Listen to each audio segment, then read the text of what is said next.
All right, everybody, welcome to another episode of Psycho's Platters, always powered by coffee each and every time. 1,000 apologies on my side of the fence. I wasn't entirely sure when I was going to be doing a show today. I have not alerted the VC Justice League only because the schedule got kind of out of whack. My fault. But, it is what it is. Life is what it is. And sometimes it's just kind of tough to be able to control a certain time on any of these shows due to it being kind of crazy. Life's crazy. You guys know how that goes. Hi. You know what's really funny is that this one here was a two-way tie for once, Mick. Actually, both of you showed up at the same time. Same time. You both crossed the finish line at the same time, followed by, yes, that's right, hi. I want to welcome, of course, everybody. I know that I kind of feel bad just a little bit that Joe is doing another live stream, but you know what? I would have already timed it before him. So love the man, but this is still roughly my area, my time frame of choice. I want to thank everybody here. Of course, I hope everybody's doing fine. It got to about 80 degrees here today and sunny. Novice Nick, how are you doing today? How you doing? I love everybody coming on in here. We got about almost 10 people here already right off the bat. That's good. That's good. Yes. Joe's done. Good. That I don't feel so bad then. I didn't know he finished off. That didn't sound right, but I know where I was going on that. But let's see here. Little man, he ain't here tonight. He's off having fun with family. Not guaranteeing there could be a future Toby appearance. We'll see. I don't know. She is just sitting there looking like a Egyptian sphinx on the teal couch. That's right. As everybody's like, who gives a shit? I don't know. I'm just being silly. What can I say? And then, of course, in a little while, we'll go off and discuss the title today. Please don't touch. Stay away from the love glove. I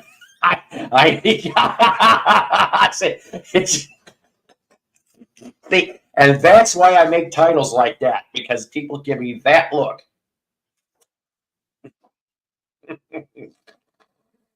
I'm horrible. I'm fucking horrible.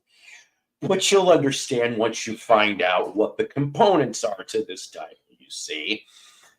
And you know what? You guys are already going to guess, so just guess away for all you. You probably all have it figured out by the time I even get to it. Because you know what? I have some of the smartest people in any audience that's on a YouTube show. Fact, as Mello would say. But hopefully, like I said, hopefully maybe some of the regulars will come on in here, and then we'll have some people up. But until then, I guess I'll be yippity-yapping for a little while here. But like I said, I hope everybody is doing real good wherever you're at. Got to about 80 degrees, so it wasn't too brutal. I think it's supposed to start cooling down a little bit at night now. Maybe I could finally shut off that AC. Oh, my God, guys. I don't know how it is over your side of the fence. $215 electric bill. That's what I just paid. Oh, my God. That's it. I don't know if I ever had one that high, to be honest with you guys. So it is what it is, right?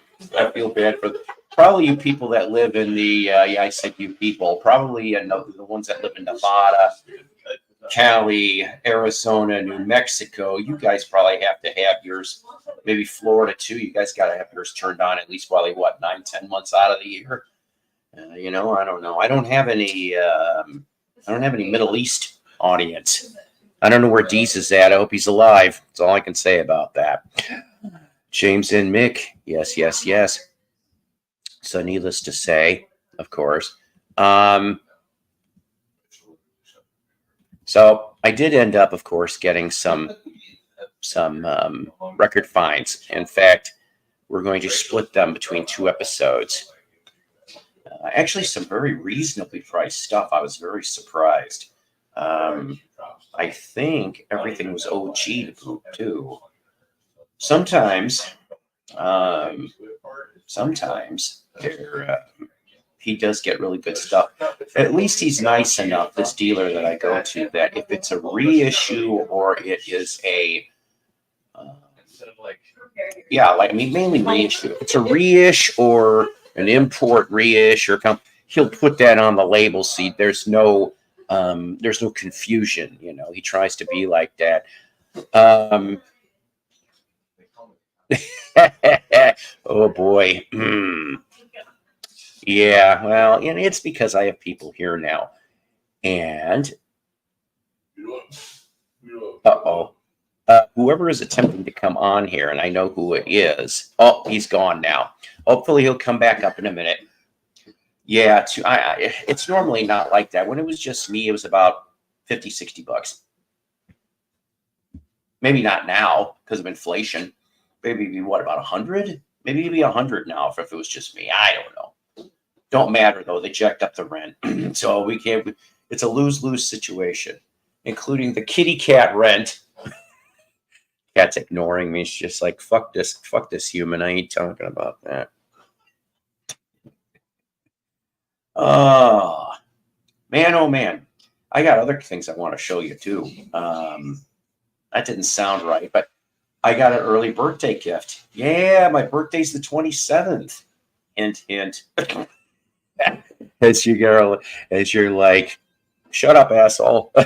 It's just like, I'll be 57 on the 27th. Yeah, I guess it could. I guess that maybe would kind of be more inclined, wouldn't it? I guess to be an OP more than an OG. I don't know who started that vernacular. I mean, obviously, I understand OG. Yeah, OG really wouldn't be that right? Because it's original. It should be, yeah, original press. So OP would apply better. Okay, so to restructure my sentence, all the stuff that I got was OP, but as opposed to OPD, yeah, you know me. But the thing is that one of the things, because I got a couple albums and I got a couple 45s, and one of the 45s that I got might deserve its own episode. I'm not showing it here today. Could it be Jukebox from Hell material? Not really, but it is controversial, and it's from the late 70s. And I never found this in the wild before. I've seen it in books. No, it's not rare, but the story behind it sort of kind of is in that respect. Yeah, I know. I'm being kind of vague and facetious, aren't I? Needless to say, so new subscribers, you guys have amazed me. This, not once again at the end of the day, okay, sub counts are just numbers. They really, really are, okay. But I like playing with numbers.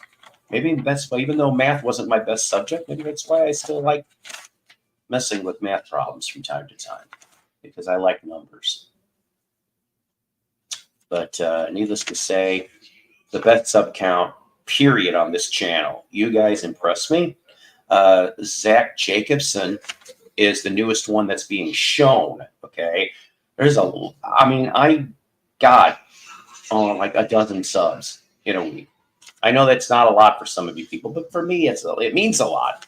It means that you care enough to subscribe so that you can stay in the know to this nut job and figure out what the hell's going on. Oh, okay. So it was router issues, internet router issues. So it had nothing to do with anything personal. It was technology. That whole day I was talking to her privately, but I'll say this much anyway, that day, not only was her internet screwing up, but Mello's was screwing up too, along with mine for about 2 seconds went blip blip. So I'm wondering, like, if there was some major, and we're all live in different parts of the country. I'm kind of wondering if they were messing with the grid, if you know what I mean. No, seriously. No, I seriously, I hopefully she's watching if anybody's got time for that. But like I said, this is I wasn't blowing anybody off. That didn't sound right either, at least not today. And I'm so horrible. Hi, Elvin. How are you? Come on. Thank you. That was weird. Okay. Once in a while, it's a Walmart cam. What do you expect? But yeah. Oh, righty then. Okay. Who is this? They keep going in and out. That's what she said. They keep going there now.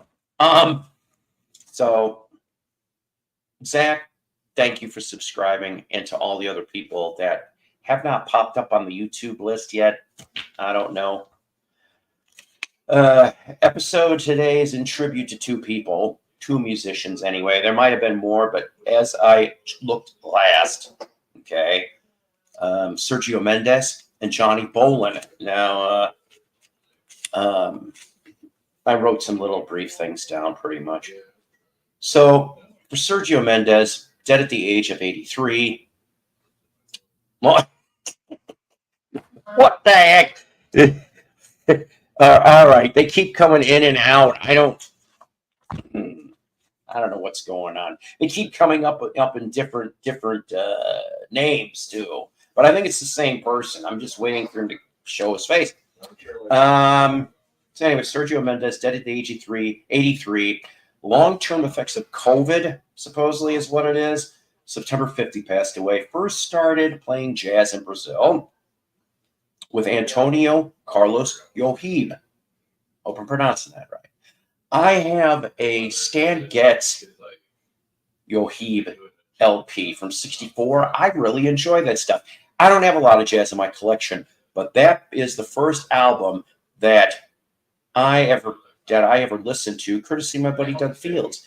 And I have a nice early 80s minty Japanese copy. Still have it. It's really nice stuff. Yeah, he is. Yeah, he is, isn't he? You betcha. But let's see here. Give me a second. But hopefully everyone will slowly come along and figure out, hey, Dave, how you doing? Yeah, I didn't alert anybody today, Dave, because I didn't have time. I just ended up boom, boom, boom, boom. You know, everything ran late. So, or else I would have notified everybody on this today. So, then after, of course, he played with Yohib. 1961, Sergio formed the Sexteto. I hope Sexteto. I can't read my writing. Sexteto Bossa Rio. And they recorded in that year also, he did with Cannonball Adderley and Herbie Mann and others. And then he goes to the U.S. in 1964 and started Sergio Mendes in Brazil. 65, cut 2 albums in 64. Of course, he's got an established recording career. His last album was in 2020, In the Key of Joy, which also happened to be a music documentary on Sergio of the same name. That's right. Okay, Sergio, dead at the age of 83. Hey, Will. Okay, what? You know, this is just, whoever. Okay, look. Will, answer me yes or no. Is this you that keeps coming up in different names? Because I don't know if it's the internet or not. It only lasts 2 seconds and disappears. Just answer yes or no. And then, this one kind of shocked me. I met this man once. Johnny Bolin passed away, dead at the age of 70. Originally born in Sioux City, Iowa. Also, brother to legendary guitarist Tommy Bolin, who passed away in December 76. Now, he doesn't have a... Okay, it is you. Boy, you can, not to be confused with Sir Duke, which that's a different song altogether.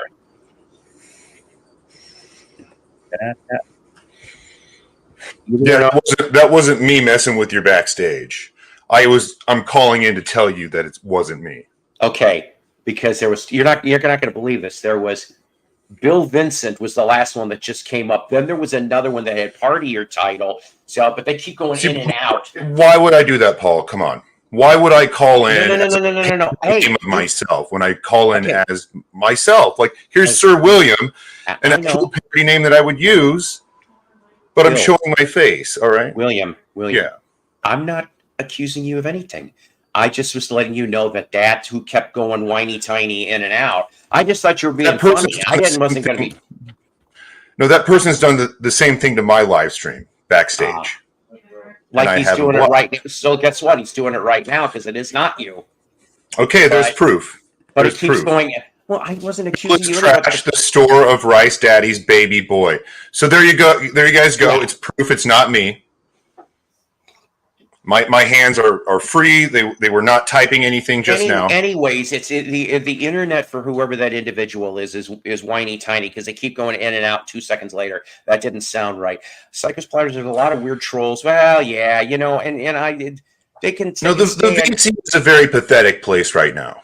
They can stay and watch all they want. I just ain't going to put up with their nonsense. That's the only catch I'm saying about it. Yeah.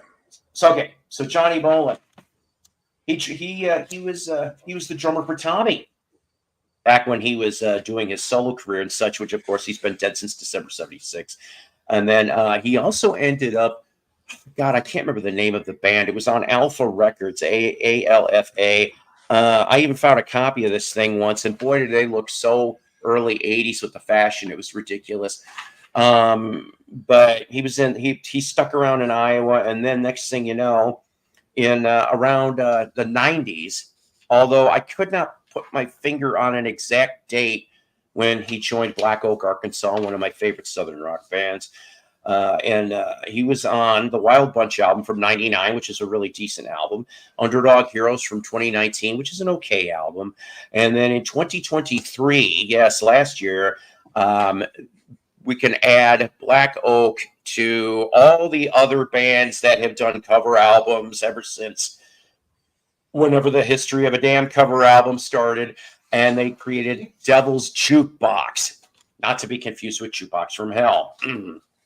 But and he's supposedly on a track or two. Anyways, he passed away September 6th, age 70. Yes. I didn't know that last one. I only knew Sergio Mendes. So yeah, Johnny was a hell of a drummer. I got to see him. Now it's Bill Vincent.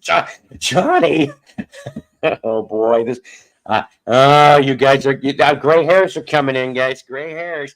Well, you know what? I don't know why, but he does know a little bit because obviously I'm seeing some of this too, and I'm just like whatever. And hi, Grateful Dogs, and I have Devil's Jukebox 10-inch, not to be confused with Bull Moose Jackson or Aerosmith when they pull out their big 10-inch record.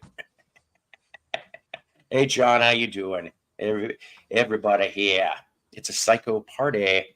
But so needless to say, I don't care if anybody watches, just as long as there's no nonsense in my post, in my streams. Because in real life, I can't stand nonsense, and I certainly ain't going to put up with fucking nonsense here either. Because I'm a nice guy. I try to be. Because that's how you're a good guy, Paul. I try. It doesn't always work that way, Being nice doesn't always pay off. That's true. But you know what? Well, okay, you know what? I don't mind saying this. I guess part of the reason why I'm the way I am is because ever since I was a little kid, I always wanted to be a people pleaser. I don't know why. I don't know what instilled me into that. I mean, I wasn't one of those ones in school that was like, hey, like me, really, really like me. I really didn't care about that shit. And obviously it showed. But I guess I kept it in as I'm getting older. I'm even worse. I'm just like, all right, you don't like me. Water off a duck's ass. It doesn't really matter. It just doesn't anymore. Where's Kimba? I know. Where is Kimba? And whoops, it's Satan's Jukebox Volume 1. That's right. It's Satan's Jukebox. Did you see that, dog? What the fuck is that? I don't understand. Bill Vincent's magic. We're going to perform magic, ladies and gentlemen. I'm going to saw a woman in half. Here's the punchline, though. There's really 2 midget women in the box, ladies and gentlemen. Nobody gets hurt.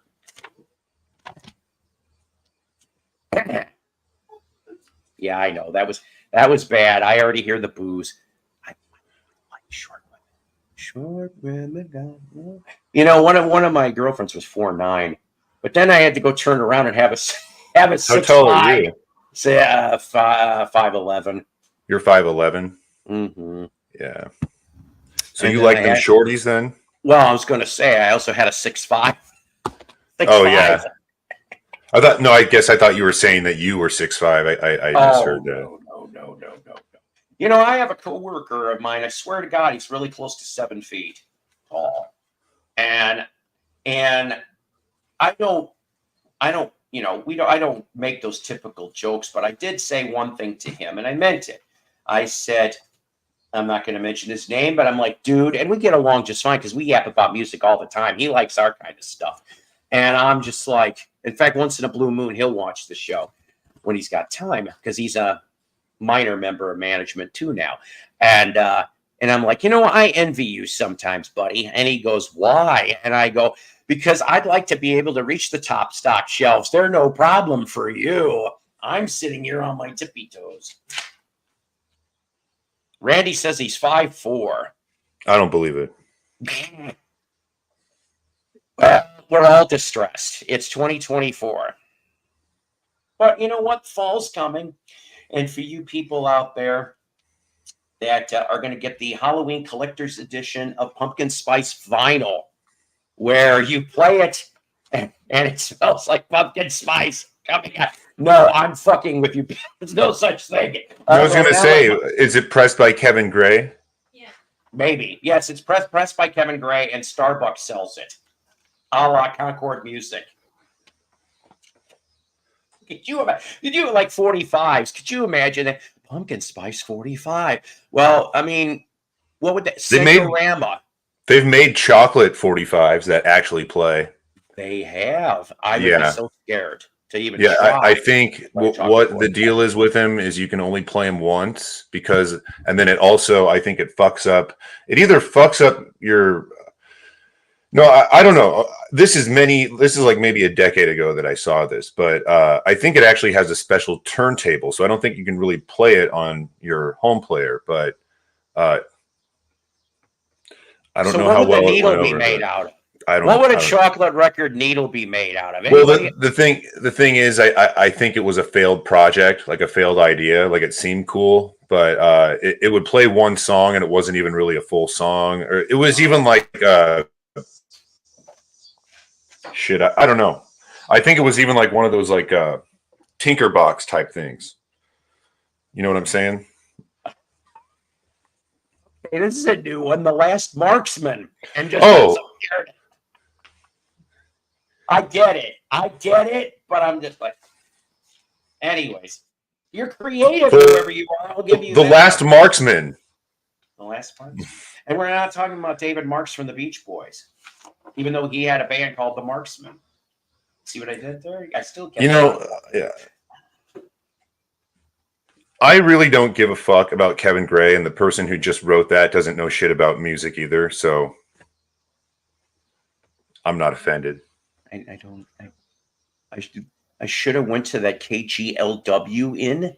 I don't know what that is. Newport, Kentucky. Oh, Newport, Kentucky.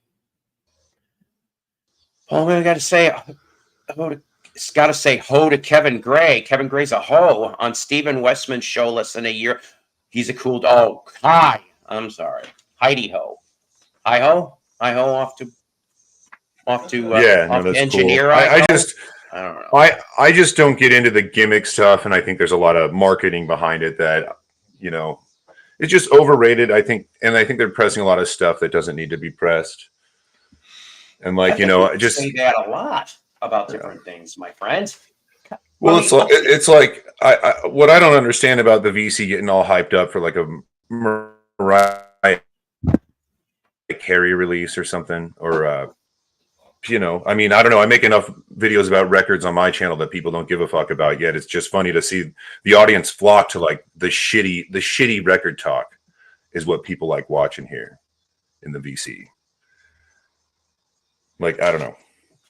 Well, no, I get what you're saying. Okay? No comment. That's all right. I understand. Well, I mean, No, I mean, Yeah. to me, okay. No, I just think there's a lot of like ego stroking and butt kissing to get audiences in the VC. I mean, I just witness it too much. I won't mention names. Don't worry about it. Cause I feel like I'm getting you in trouble now, but no, see, this is, I don't know, part of like, I had no interest in like jumping on someone's live stream today, but it's like, Shame, Lisa. She I mean, always this is, opens up. I've had this conversation with you once, Paul. I'm just going to say, I've had this conversation with you once. You and I shouldn't have to have any more conversations with this. You said in the last stream, if anybody's caught harassing somebody, that they get banned. And here's an example of me standing here, not harassing anybody, trying to be a guest on your show. And here's somebody who can't stop bothering me. I just have to point that out to you. So I don't know, maybe 25 minutes into your next live stream, we don't have to have conversations like this. Right. I mean, I'd like to call in and not feel like I'm being harassed by certain people in the VC. This is one of them. You're absolutely right. And this you've is never done anything wrong on my show. Never. And his only purpose ever to be on your channel. No interest in the people here. No interest in what you're talking about. He's only here to harass me. Well, and so I'll jump off your stream. I'll let you have your show. Let you have your channel. I don't want you to jump off the stream. Well, I'm not in a particularly great mood. And this is just, I think the VC is absolutely immature. And just so much butt kissing from, you know what? I'm not even going to spill this on your channel. I got my own channel where I'll talk about it. So, well, that's fair too. Usually Mondays, right? Yeah, I'll go Mondays. So I think everyone's used to me on Monday. But like I said, you can hang there as long as you want. Deadwax says, "Who is harassing you?" No, okay. Well, I'm going to let you know just so that you know. To answer Deadwax's question, I'm going to take a screenshot of my backstage of your backstage here so I can show it on Monday, if I have your permission. That's fine. Just to answer his question, because I'm literally doing nothing wrong. Right. So, and this is just for,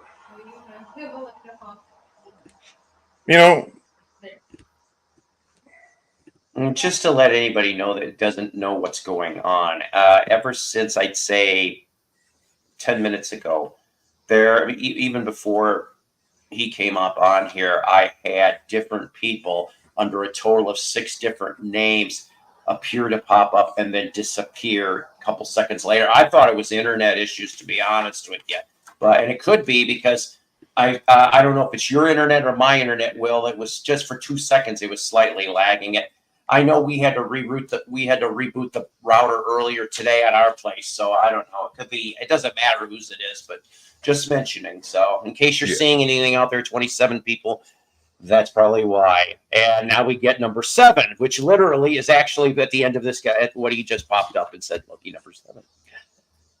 Yes, but anyways, but that's the thing is that there's a lot of butt kissing in the vinyl community, and we don't play that game. I really don't give a shit. I just come if I want to come on other people's channels, I usually do. Do I start shit? No, I don't. I'll finish it. Yeah. I'll finish it, but I'm not going to start it. That's all there is to it. And I've been like that most of my life, pretty much. I mean, I'm a smart ass at work. I am. Gee, no surprise, right? But I will. I'll finish what I have to say there, and I have enough money to cash the checks, if you will, in case I have to. It is what it is. But as far as for all of these, the Black Sabbath thing, all right, how many years has that first album been out? How many years has that thing been? How many times has it been reissued? I can think of at least 4. Maybe there's more, but I'm only got 4 in my head. Which, by the way, nice Goodwill find. I wish I still had it, but I ended up selling it at a nice price. I had a early 90s? Maybe it was late 90s Italian press from, I hope I'm getting the label right, Iconoclastic. It was out of France, I think, or Italy, excuse me. Yeah. Beautiful pressing. Beautiful. And I'm just like, for $1. I'm not kidding you. And it was in its own company protective sleeve. I'm like, it's a great album. But like I said, I ended up selling it. And Somebody else is Yeah. enjoying it. No, well, I see why it gets reissued. It's a high in demand record and it's hard to find. So, and when you press it, you want to have quality, but Right. I, I, I just, But you're right. it's, YouTube is for I fun. think I It's just not a cut out. career choice. So. I know. It's like I said, it could be either of us. I'm also hearing some I don't make money doing this wheeling stuff. of sort. No, I don't either. Yeah. Although, like I said, Yeah. what little I do, it goes right back into the show. Like I already got Jukebox from Hell stuff already for the next couple episodes. But yeah, I mean, for some people, I guess hearing Black Sabbath for the first time, that's one thing. It's a discovery experience. But I mean, as a basic, I just started out. Let's say I'm a brand new collector, maybe a few months into it. Am I going to? I mean, okay, maybe I really don't have the right mindset for this because I'm going to be 57. But let's face it, okay. I'm not going to go for no 30, 50, $100 press for something that I can get used and an OP. See, James Right. will try this OP for $5 or $10. I don't care if the $30, $50, $100. I don't care if it's 180. I don't care if it's got a gatefold. I don't care if it's colored vinyl. If it's the same material, I'm going to go to now. If it's like, hey, it's getting put out in a double LP. The second LP has got demos, unreleased songs. Hell, maybe part of a live concert. Then maybe you have my attention. Yeah. I mean, it should be basic common sense. And if those people, and this is not a slam, this is just an obvious statement.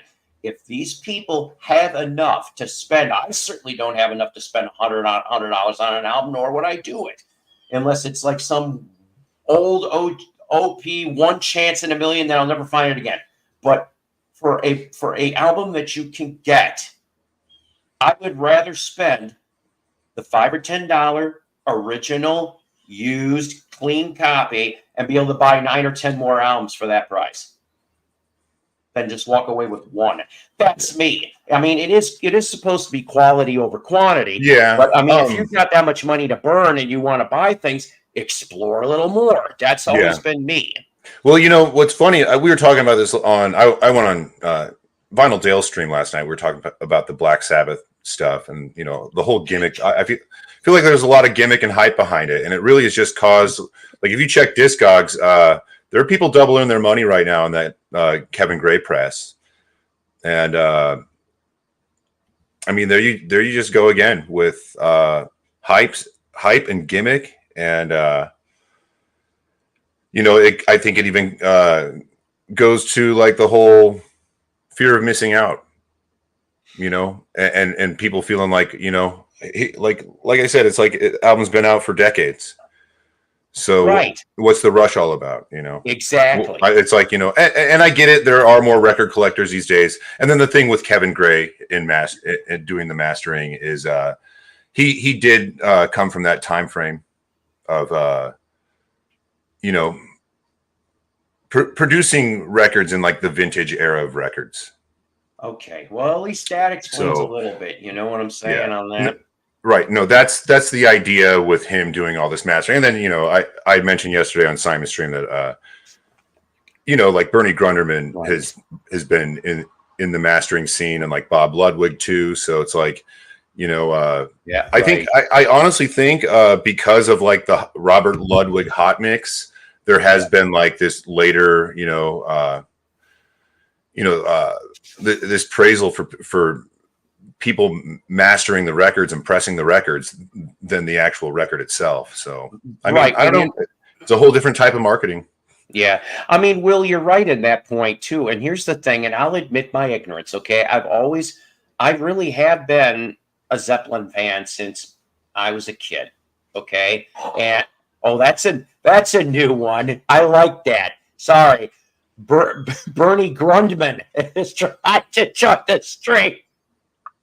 Yeah, see this dude, but see this isn't Anyway, Anyways, No, this is a guy. This is the type of person though who would praise the person who masters it and not the actual record itself.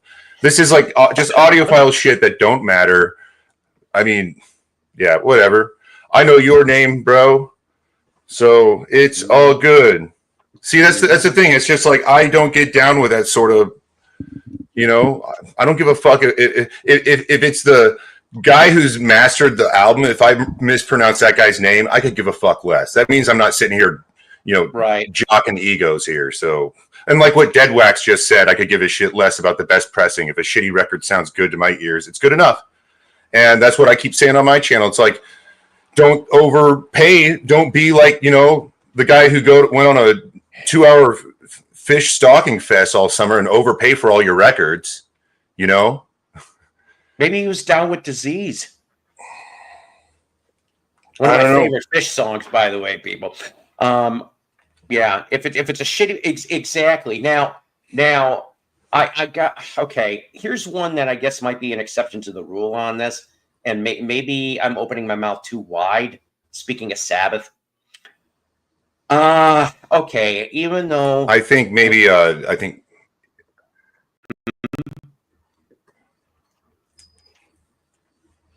yes, did I cut out there? Sorry. yeah, I guess you did because I didn't hear anything after that. Did you?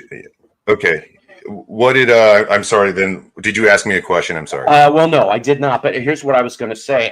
So I mean, but like you said, I'm back to Randy's comment. Can you excuse me 1 second, please? Yeah. Oh, jeez. Ow. Oh, God. I cannot wake up today, it seems, guys. If it's a shitty record, sounds good to my ears, it's good enough. Now saying that and sticking on point with Sabbath for 2 seconds. When I was 16, when Born Again from Black Sabbath came out, okay? And yes, hindsight, we realize it was kind of a filler record if you think about it in the catalog due to everybody and what happened behind the scenes. But the thing is that the mix was muddy. It did give more to the gloom and doom, which I'll admit, listening to Trash, Disturbing the Priest, Zero the Hero, all that other good stuff, which I'm used to in my ears now for 30, 40 years of slightly sludge mix.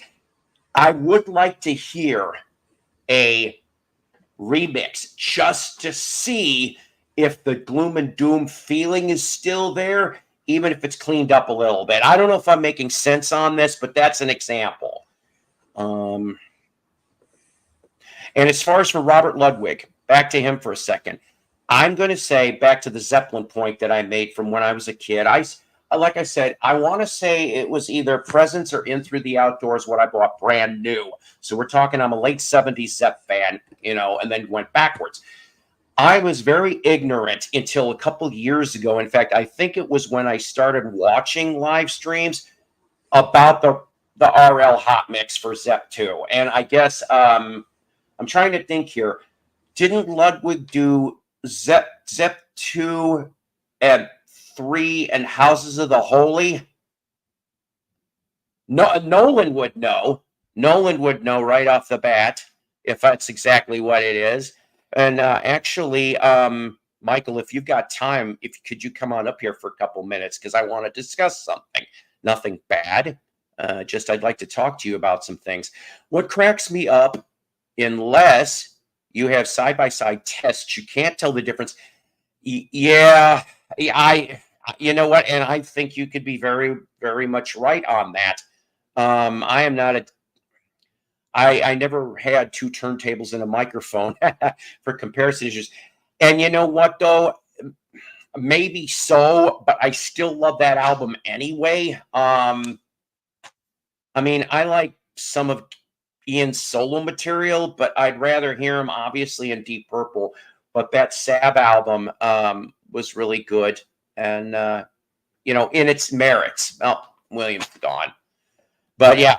I mean, if you've got time anyway, Michael, if you could come on up, because what I want to talk about is the great episode you did yesterday about the Guess Who, and I got a question or two. I didn't want to put it in the comments because I didn't want to make this super duper long post, but it's just curious questions I've got on everything. You know how I am, or maybe you don't, that I like to peek behind the curtain when it comes to the music business, almost any aspect of it, to find out the good and the bad. But unfortunately, it's mostly bad, isn't it, when it comes to music business? But I have some questions. That is, if you've got the time to come up. If not, I understand that too. It all depends on the tape. Yeah, that they're getting mastering agents to do their job. You're right. I have heard. Okay, even with the Monkees, there are certain albums that you have to steer clear from. Some people go off and say some of the Arista recordings, the reissues. Now, the Japanese copies of the Arista supposedly do sound better than the American ones. Now, I'm not going to lie to you. I never had any of the reissues.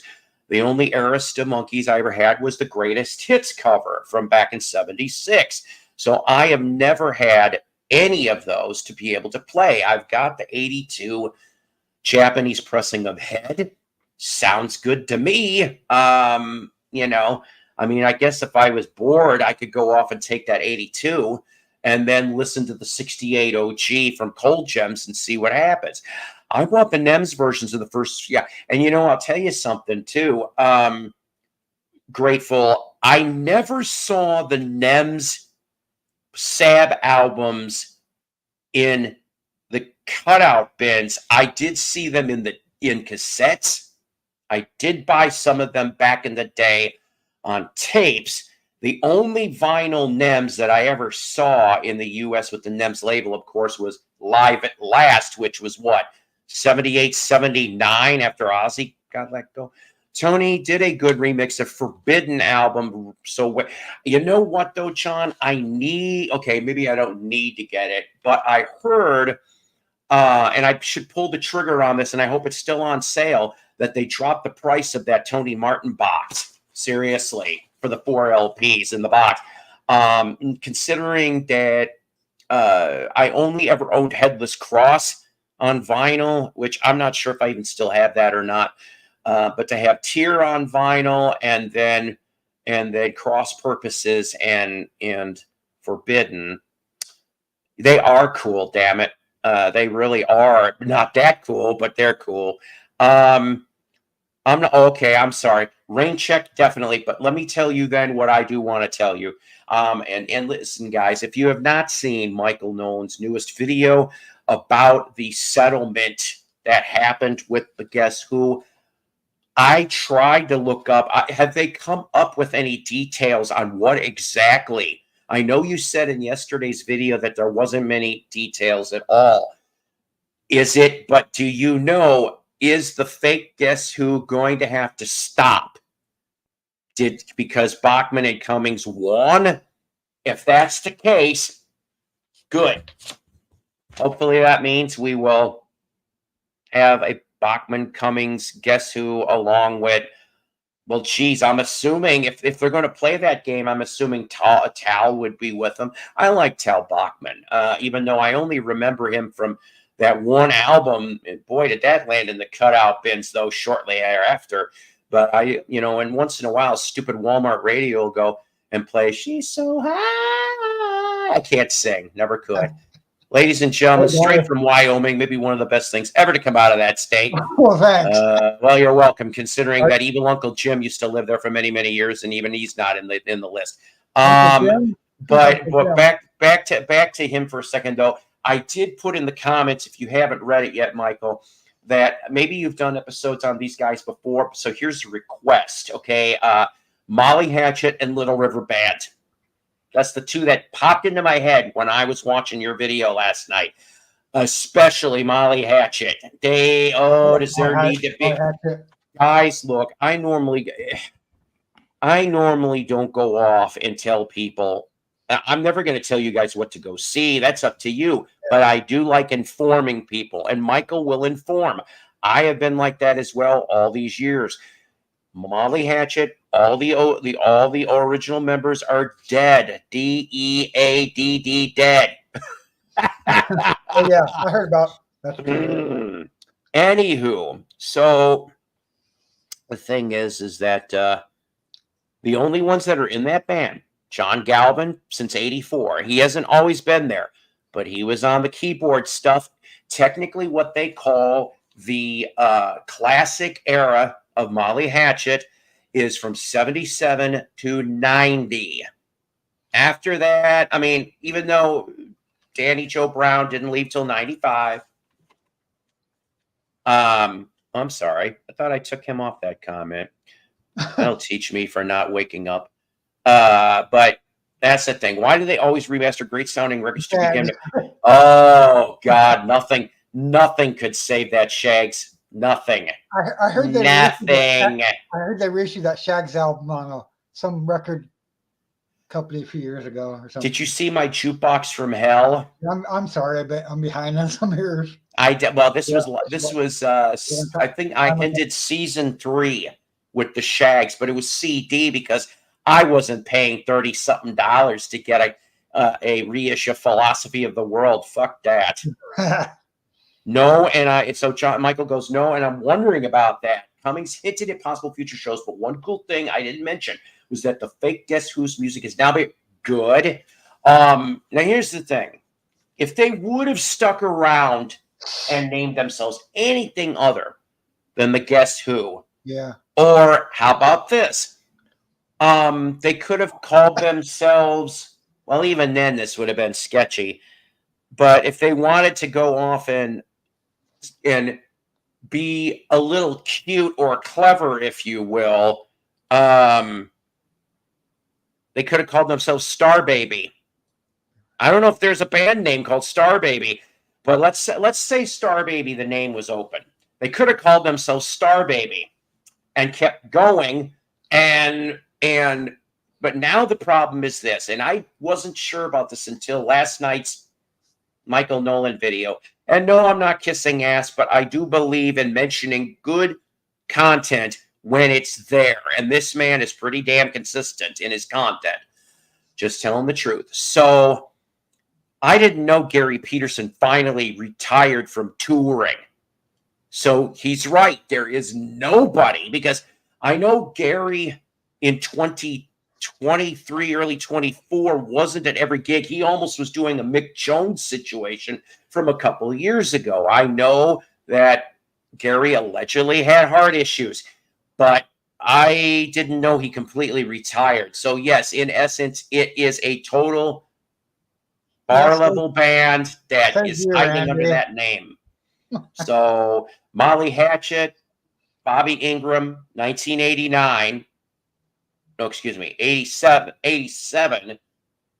like late 87, after Dave Hulbeck, I don't know, got fired.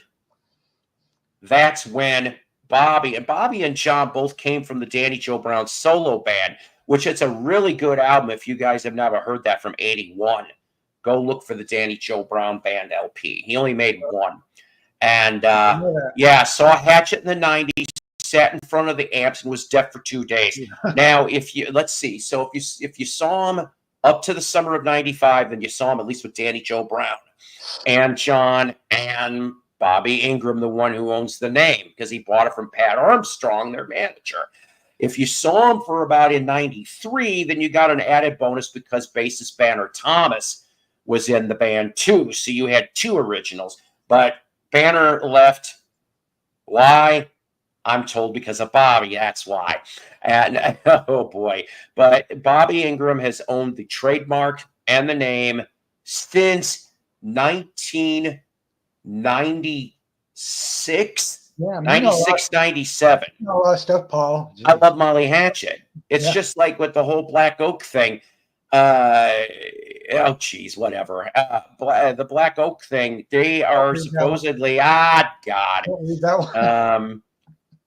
You know, I gotta confess that. Let's see, I lost count, but you're up to about a dozen now. Who the person that they're creative names? I'll give you that.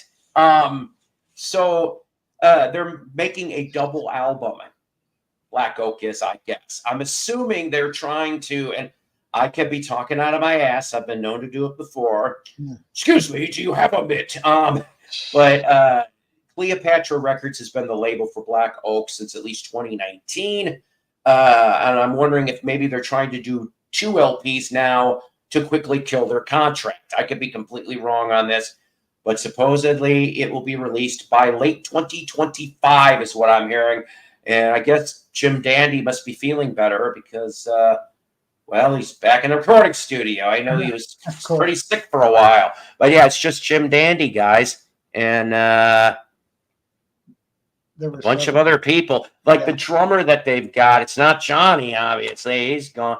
And I went and I talked to Johnny. I forgot to mention that. I spoke to him briefly after that Black Oak show in 2009. And I said, you know what? I said, you're a kick-ass drummer. I said, I like the Wild Bunch album. And I really loved also the music that you did with your brother. Because, genius. Well, I don't know if he just simply wasn't feeling good or he really wasn't in the mood to talk. But I didn't get very much out of him. He said thanks and mumbled something and then just disappeared.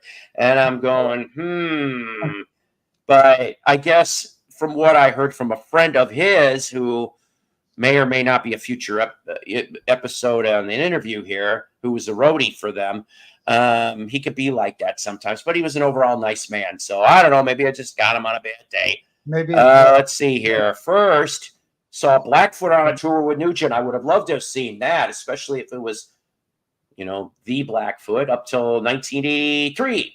Yeah, because then after that, it started changing. Scorpions. I've seen the Scorpions, but I saw them back in 88. I would have loved to have seen them with like Eula John Roth. I would have loved to have seen them back in that day. Michael Schenker, of course. Jay Giles. I would have loved to have seen Jay Giles. There's a band that I was just talking about that with some friends of mine, Jay Giles. And why the hell, after all those reunion tours that they kept doing, because Peter Wolf's solo career tanked. Yeah. Okay. Why they didn't try to make one last studio album is beyond me. I mean, that was a wasted opportunity. And Jay's dead, and I think somebody else is sick in the band, and I'm just like, oh boy. And then, of course, Def Leppard, the first album, I love. Okay, I think the first three albums from Def Leppard were the best in their career, but I also say that Hysteria, I have a soft spot for that one too. Yeah, me too. Yeah. Adrenalize could have been better, in my opinion, if Steve Clark would have lived. And he died while he co-wrote 5 songs. And that's when he died, and that's when Viv Campbell from Dio came in. So, yeah, 79, that's great. That would have been great.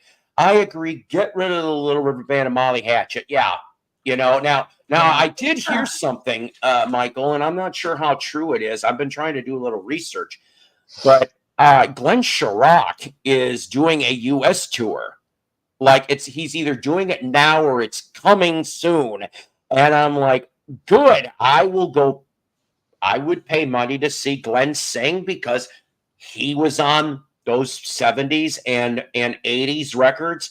And if I remember correctly, I think Glenn stuck around until about, on and off per se, till like the mid 90s. I think, yeah, because the last original member in Little River Band was Derek Polici, the drummer, in 98. So there hasn't been an OG member since then.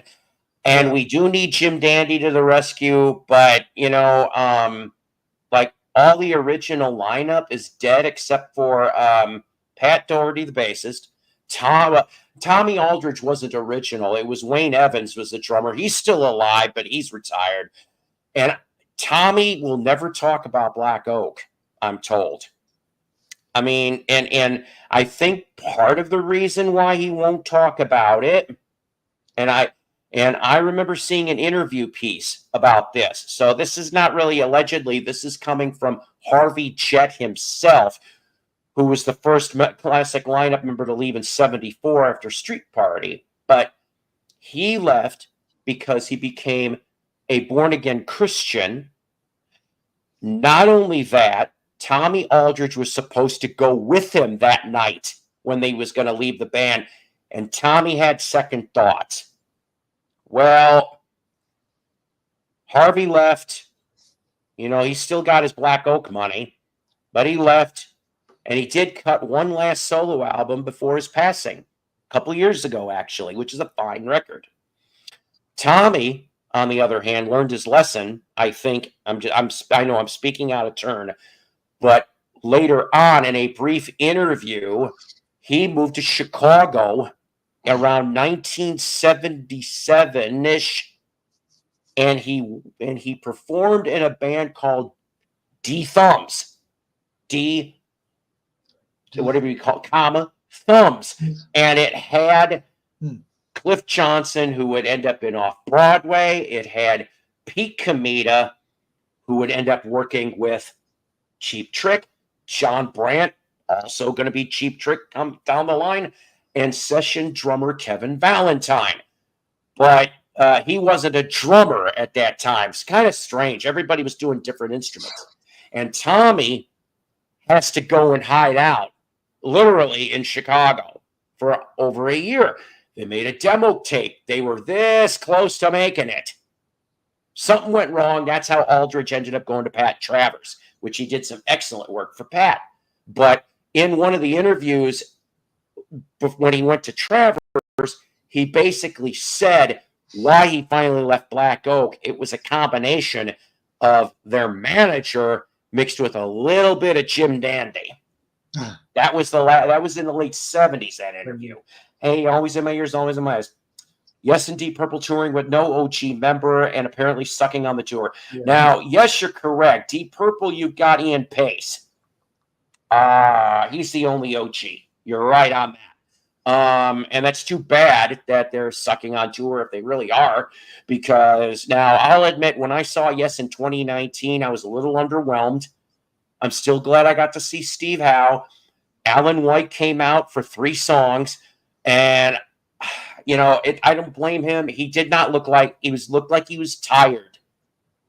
And of course he had that surgery. That's why I was really surprised to see Alan there. And I'm like, what the hell? But he did 3 songs.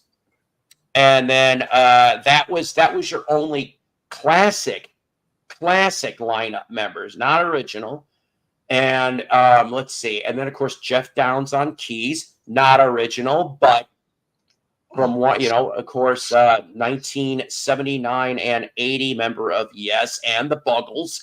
And off one of my favorite Yes albums, Drama.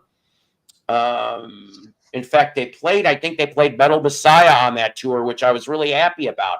But when Yes got to because they were the final on the bill, half the audience was gone. So I was just like, wow, you know. And the venue, which was an outdoor venue, at that time, it wasn't expanded. So we're going to say 7,500 would have been the most you would have been able to get. And so I'm going to say 3,000 or 4,000 people. That's all there was to begin with. And then by the time Yes ended up starting their set, they probably were down to about 2,000 people. Seriously. And that's not an insult. I'm just telling the truth. Well, no, yeah, you're right, because Alan's dead. Mm-hmm. James, if you could choose one, if you could choose just one, would it be wrestling or records? Oh, dude. Oh, come on. I hate to say this, James. It probably would still be records. But you know what I want to look for now, Dave? I want to look for, I can't believe I'm saying this, that first WWF album from the 80s. Yeah, I don't know. Not only because it'll relive memories of when I watched this stuff, but like I said, Rick Derringer is on this thing on several cuts. Mouth of the South, Jimmy Hart wrote most of the songs that he's singing background. I mean, picture of yourself with Jimmy Hart. I've seen that. Yeah, he was a good guy. I've met him 3 times in like 9 months. And I told him the last time, I said, I promise I'm not a stalker, sir. Deep Purple has always been known by their marks. They still have 3 of the Mark II lineup and a great new album, which I still need to get. So I cut them a bit of slack. They are still viable, in my humble opinion. And as long as they keep making great product, yes. I liked Infinity. I think it was called What If? ? I like those LPs. The one that I need to find is Bananas. I was this close to getting an original copy of Bananas. I know most people don't even know about that album, okay? And there was such a controversy about it that I'm not kidding you on this. The cover of Bananas is, I don't know, what country harvests bananas? It's a picture of banana workers harvesting bananas.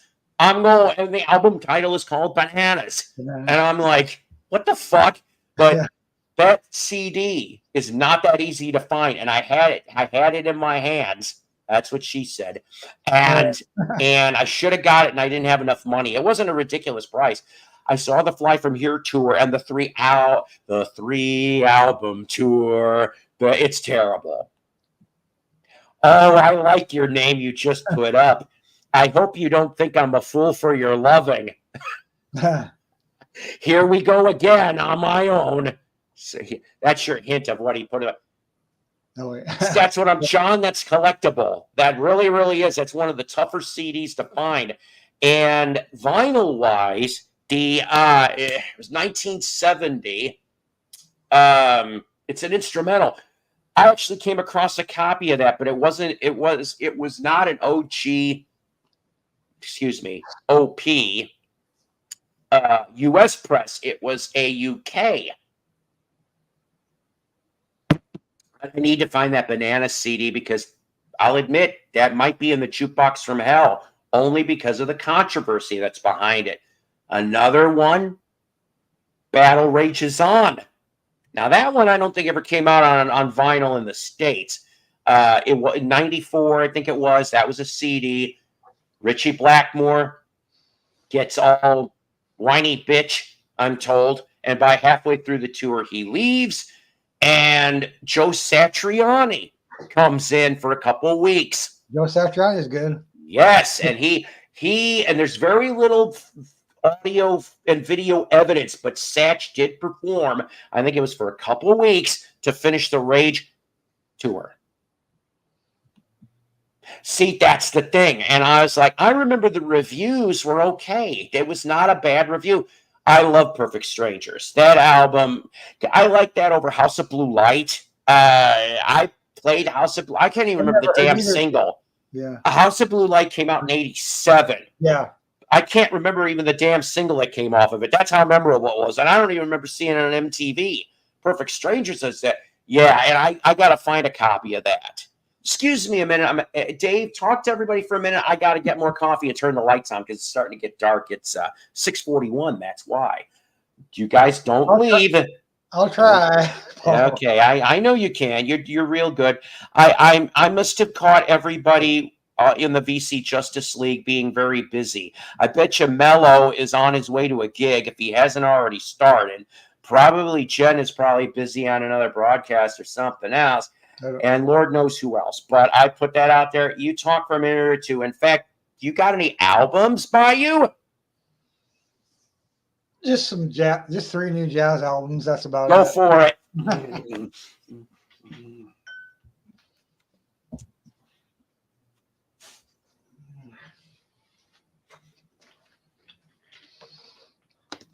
Hey guys. Well, Randy, I showed a bunch of rock albums on here too, you know. Wynton Marsalis.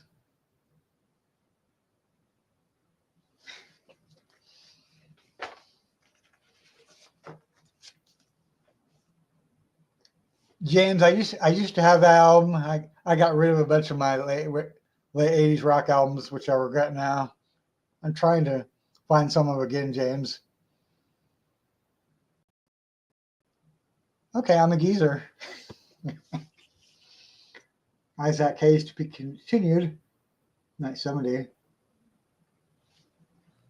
David has all generic. Yeah, Piccolina.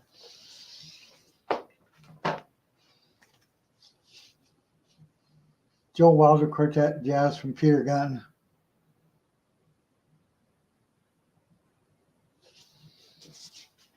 Hey, Michael Nolan. How are you?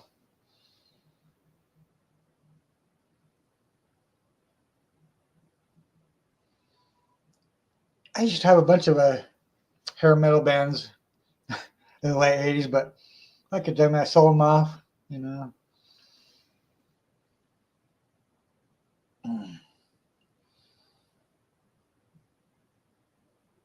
This is why I can never host my own live stream. I can't keep up the topic like some of the other guys.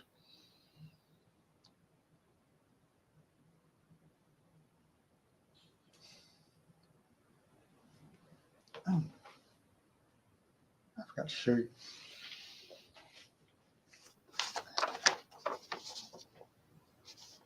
I got the new, I got the new record collector news from Jim. Haven't looked at it yet.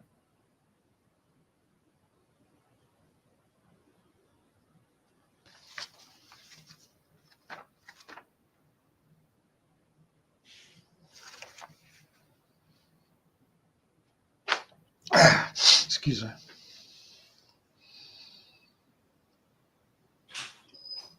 Is he back?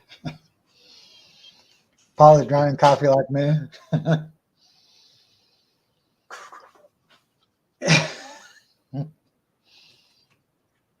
Paul Bear now. You ran through them that quickly? I just 3 jazz albums. That's a strange title for whoever's underneath you on this one. I'm trying. Oh shit! Okay, really? Okay, hang on a minute. I showed this one. I need to get a copy of that. I got 4 Isaac Hayes albums now. Is that on Curtum? I can't remember. No, it's on Enterprise. Okay, that's right. I forgot Enterprise. Shit, yeah, Enterprise. No, I forgot that they had him on there. That's right. Because of all people, I remember him being on there. Black Oak actually cut a couple 45s on Enterprise, and the River City Band, which they cut 2 albums, and they were originally from Fayetteville, Arkansas. Good stuff for River City Band, if anybody remembers them. I have a few Sack albums, but not many. And let's see. Piccolina, howdy. Show us one more. David Paul is drowning in coffee like me. You betcha. Paul left just to go get coffee. David shows more records. And what was your last psychedelic pickup? That's you. What was your last psychedelic pickup? That's hard to say. I don't remember, to be honest with you. I'd have to go look through. For me, I'd have to. Probably that Sunshine Company one that I picked up from Imperial. Them, yeah. Before that, it would have been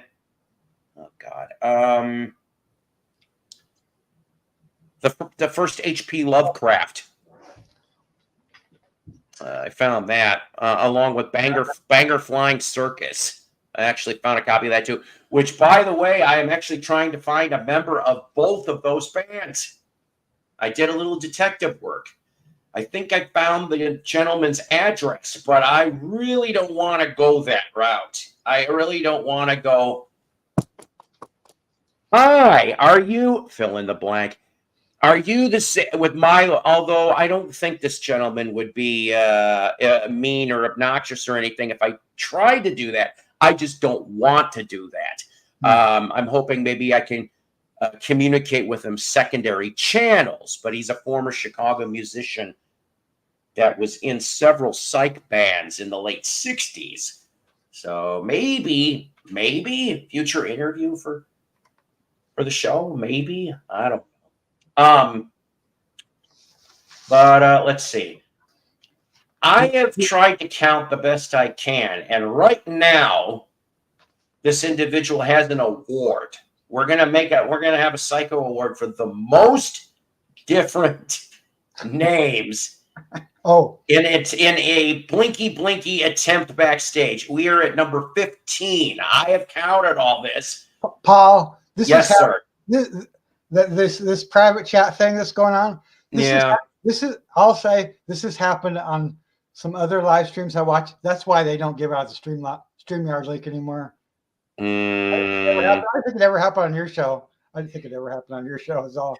I've been trying to find the second album actually also. I did come across a copy, but it was mangled. Oh, there you go. Now that's a good Birds LP. Did I say this one, Paul, or not? Someone. I think that's what, from 67, right? Yeah. Younger Than Yesterday. I got this. I got this a year ago. I found this. Is that a mono or stereo? I can't tell. Okay. A like stuff on it. 2i, right? Yeah. Hold on. Yep, it's a 2i. Okay. Cool. You don't come across too many Birds LPs in the wild, at least the good 60s stuff. I should. Although I need to get some of the 70s stuff. Oh, look at you. Hold on a minute. I got a copy of that somewhere, actually. It's not. I wish it was. It's the mono version. It's not the stereo, unfortunately. That's what mine is too. Like, Mono. like, I don't have stereo. I used to have a stereo version of this. I got rid of a bunch of albums. It's a good one. John says that he loves that Birds and their stereo mono vinyl of it. That's the Birds' best psych album. Oh, there you go. You know what? I have tried looking for years for the mono. That is going to, I'm told it's extremely hard to find the mono copy of that first Steppenwolf album. I bet eventually I will. I bet this sticker means probably not quite first person. I don't know. Probably not. I'm trying to remember. Okay, well, there's another hit off that album. What was the other hit? Oh, the Pusher and Magic Carpet Ride. The Pusher's okay, on there. I think Magic was the first hit. That was a big hit, and then Born to Be Wild, and then the Pusher. The Pusher, yeah. Hoyt Axton wrote that one, would you believe? Yeah. What a band, though. I mean, Steppenwolf was a great band. They were like, I like the one he just came up with. That's funny. Okay. Mm-hmm. Spirit's first album I came across. Oh, yes. Spirit, in my opinion, very underrated. Yeah. That first album, Family That Plays Together. The second album, yeah. Family Yep, and 12 Dreams of Dr. Sardonicus. You know what? I do love, of course, Got a Line on You. That always gets me boogieing. But Mr. Skin is probably my second favorite Spirit song. On the second album, yeah. Okay. 5D, John has on CD with bonus stuff. Well, that's nice. Hey, Kimbo, we were just talking about you. I wish the Fifth Dimension had released an album called Birds. That would have been funny, especially because then the song Up, Up, and Away would really be applicable, wouldn't it, Ben? Up, Up, and Away. Maybe even Stone Soul Picnic. See, because that'd be... Never mind. Hi, Kimba. Family That Plays and 12. Yep, exactly. Good stuff. I mean, I did have, some of the Mercury era stuff, but I think I probably gave that to friends and sold some of it. But I have somewhere in my CD collection, I've got the last Spirit album before Randy died in that very strange, I think it was January 96 or 97 when he saved his kid. He pushed the 12-year-old son of his out of the current and then got sucked up into the I'm like, man, what a strange, but see, there you go. I love Spirit. Spirit's very underrated. I can't fucking talk. Yeah, Clear Spurt's another good one too. I got their second album too. Still Spirit in the Bar in the 90s. Randy and Cass were still in the band. That's right. Because oh God. There always seemed to be a revolving door of like you always were pretty much going to obviously get Randy and Cass. That's true. Oh, and another thing before I forget, very strange album, but a very cool one for you Spirit fans. I had it at one point. I think I ended up selling it though.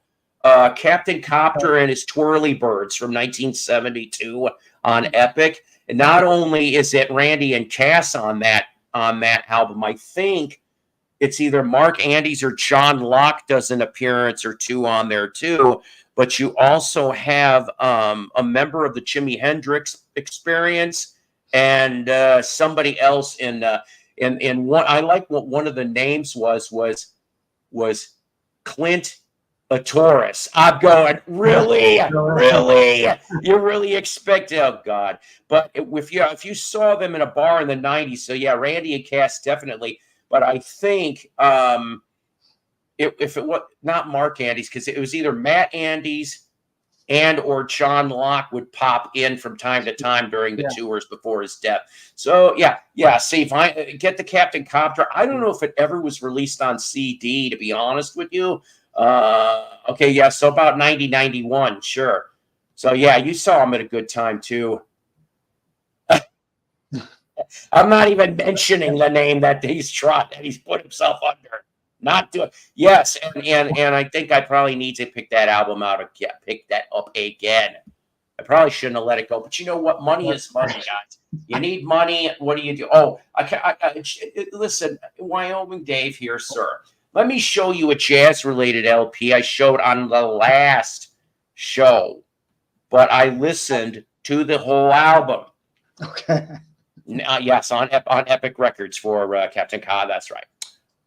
So I showed the 1978 album Defroster from the band Snowball, who it is Roy Alberton from Nectar and three members of the Chris Crass band, who some of them were in a band called Passport in the mid-70s. Okay. Passport I've heard of, yeah. Yes. I've heard well, I got to tell you the truth, guys. Hold On, which is the opening track, and Roy sings it, is the best damn track on this album.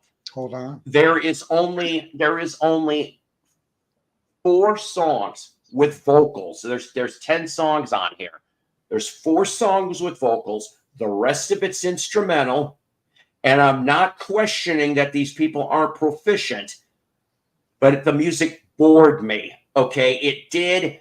Hold On is really cool, though. If you've never heard Hold On off of Snowball's Defroster, I know it sounds dirty, doesn't it? Go listen to it, because I think you at least will appreciate that track. Snowball made 3 LPs, but only the first one has got Roy from Nectar on that. What year is that from? 78, and it is a German press only. Oh, really? Since I happen to have my ugly face up here, we're going to explain the title of today's video.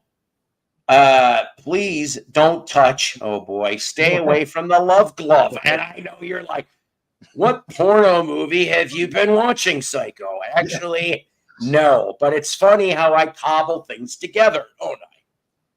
So, anybody want to take a guess to what the please don't touch part is? And Dave, I'm still looking for the first LP. I think it's called In the Mind's Eye or something, because I have Tab in the Ocean, one of the best damn albums they ever did. And then the third album is their live one. So I'm out as far as for OG 70s Nectar, or OP, excuse me. The first album and the third are the only Nectar I'm looking for, other than the 1980 Man in the Moon, which was only released, I think it's either in the UK or Germany or both. And I'm probably going to have to pull the trigger and cheat and buy from eBay or Amazon, because that's probably the only way I'll ever see it. So please don't touch. Well, where's my notes? Hang on a minute. I wrote things down. Bless you. Excuse me, sir. All right. Well, from April 1978. Yeah, see, you need the third album too. From April 1978 on Chrysalis Records. Steve Hackett. Please don't touch. That's right. Here's the front. Here's the back. Look at Steve. Where's Darren Crawford when I need him? He'd be loving this. It's got an intersleeve. He was too. Genesis first, right? What's that? Yes, that's He's an correct. early member of Genesis, yeah. Okay. So you've got this, which explains everything, and lyrics, and nice pictures of things from the session, some slides, if you will. So let me tell you who the Steve Hackett, of course, produced part of this and then such. This is in a cutout. It's got a cutout corner. And like I said, April of 78. You have on this album, this is his second solo album, first one, though, after leaving Genesis, after Wind and Wuthering, and he's on the second Out live LP. So he's gone by then, and you got this, right? So some of the guest stars, Steve Walsh and Phil Ehart from Kansas, they are on 2 tracks, the same 2 tracks. So 2 tracks on here, you've got several members of Kansas. Chester Thompson, tour drummer for Genesis at that time frame. He's on 7 tracks on here. Great drummer. He is. He really is. Richie Havens, of all people. Havens, yeah. No. Underneath me. Now he put Anthony Phillips. That's funny. That's funny. That's we're up to 17 now at this point. All right. So Richie Havens, of course, folk singer extraordinaire, Woodstock, really great stuff. He does 2 tracks also. And then for one of the band members, Tom Fowler, who was in Mothers of Invention, Zappa, It's a Beautiful Day. Everybody is on here for this. Billboard chart, though, in America, only went to 103. That's it. Well, yeah. Could it be a future Jukebox from Hell? Maybe. But, so that is the Please Don't Touch. Now. Hey, thump finger, Ben, right? Yes, hi, Ben. Thump. Everybody's going heps up, thump it up. Yeah. What's up? Stay away. Stay away. I found a really nice, beautiful copy of this. Way cool. That's from. Mm-hmm. There's just a minor crease on the bottom. What US? I think US Mel was a top 40 hit. You are correct.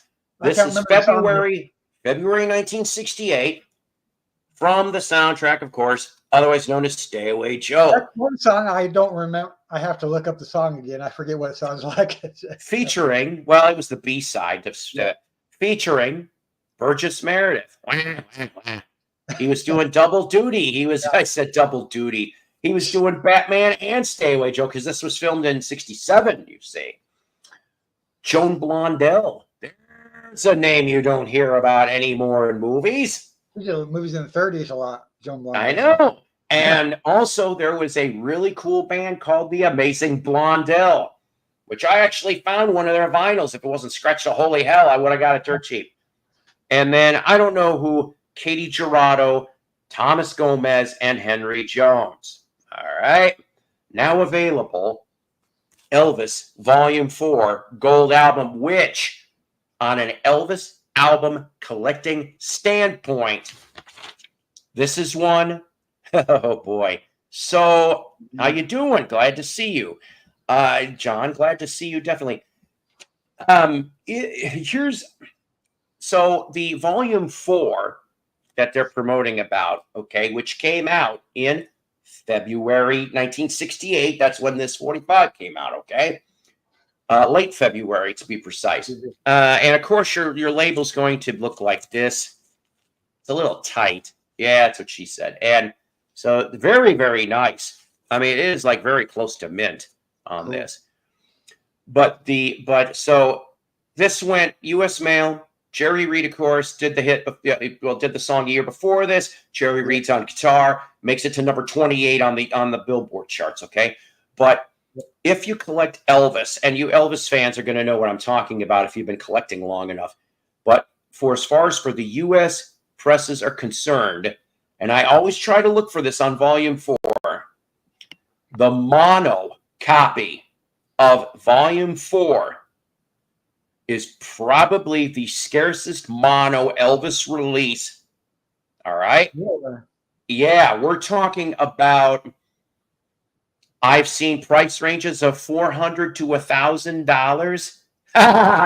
All right, that's number 20 now. See, he just took a little from what I just said here. I had a girlfriend that should have been named that once. I'm not even going to mention what it was. You're up to 20 now. You got to if I could find a fucking award for you, I would. But it goes around roughly the $400 to $1,000 range based on condition and availability. Now, remember I told you that. Hey, Nick. Remember I told you. Hi, Nick. How you doing? If you got time, pop on up, my friend. That'd be nice. Yes, please. Yeah, in a few minutes, absolutely, my friend. So, but as we know, at least for RCA pressing practices in the United States. Talking about Elvis Presley. Right? Yeah, well, yeah, but also 1968, at least. Pretty much anything that was actually cranked out on that label, okay? Jefferson Airplane were involved in that, too, because I think it's, is it Crown of Creation or Volunteers that came out around that time? It's one of those two. Well, Crown of Creation is 68, Volunteers are 69. Okay, so Crown of Creation, if I remember correctly, was the last Jefferson Airplane mono to come out. Trying to find a mono Crown of Creation, if I remember correctly, is extremely difficult. I actually happen to have a mono, thanks to my friend Doug Fields. I've got a mono surrealistic pillow. Cool. I suggest that for anybody that is a Jefferson Airplane fan, get the mono surrealistic. You will like it. And the other thing, too, I have heard is, of course, if you like White Rabbit and Somebody to Love like I do, the single mono mixes that were released on the 45s are different mixes than what the album were. So you'll get double bonus on this, okay? But, so Volume 4, Elvis, okay? So you're looking for Elvis's Volume 4. If you got a copy of it, you got a mono, cha-ching, you got a nice treasure. Now, saying that, the last 3 mono Elvis albums.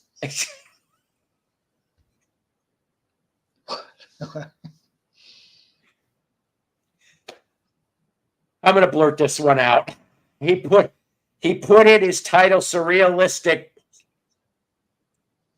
That should be a band name. If it's not, I'm fucking trademarking it. Anyways, so the soundtracks to Clambake and Speedway in mono are almost as rare as the Volume 4. The Monkeys, Bird, Bees, Monkeys that I'm still looking for, even though Cold Gems, it was an RCA affiliated label run through RCA presses. They only made 25 to 30,000 US copies. That's what I heard. All right. I still want one of those damn things. I'm telling you, someday, that's like a grail for, that didn't look right. Someday. Hey, Paul, can I interrupt you for a second?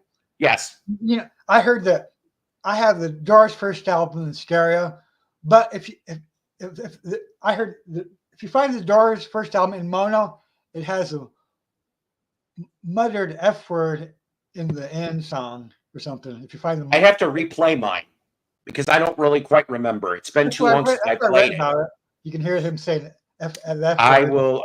Yeah, because now, okay, so I'll make myself small in a minute, guys, but because we're almost done here on this. But the thing is, back in the day, like, and what I mean by that is, I don't know if every band did this. Maybe they had to. I remember that when the Beatles were doing stereo mixes, they could care less.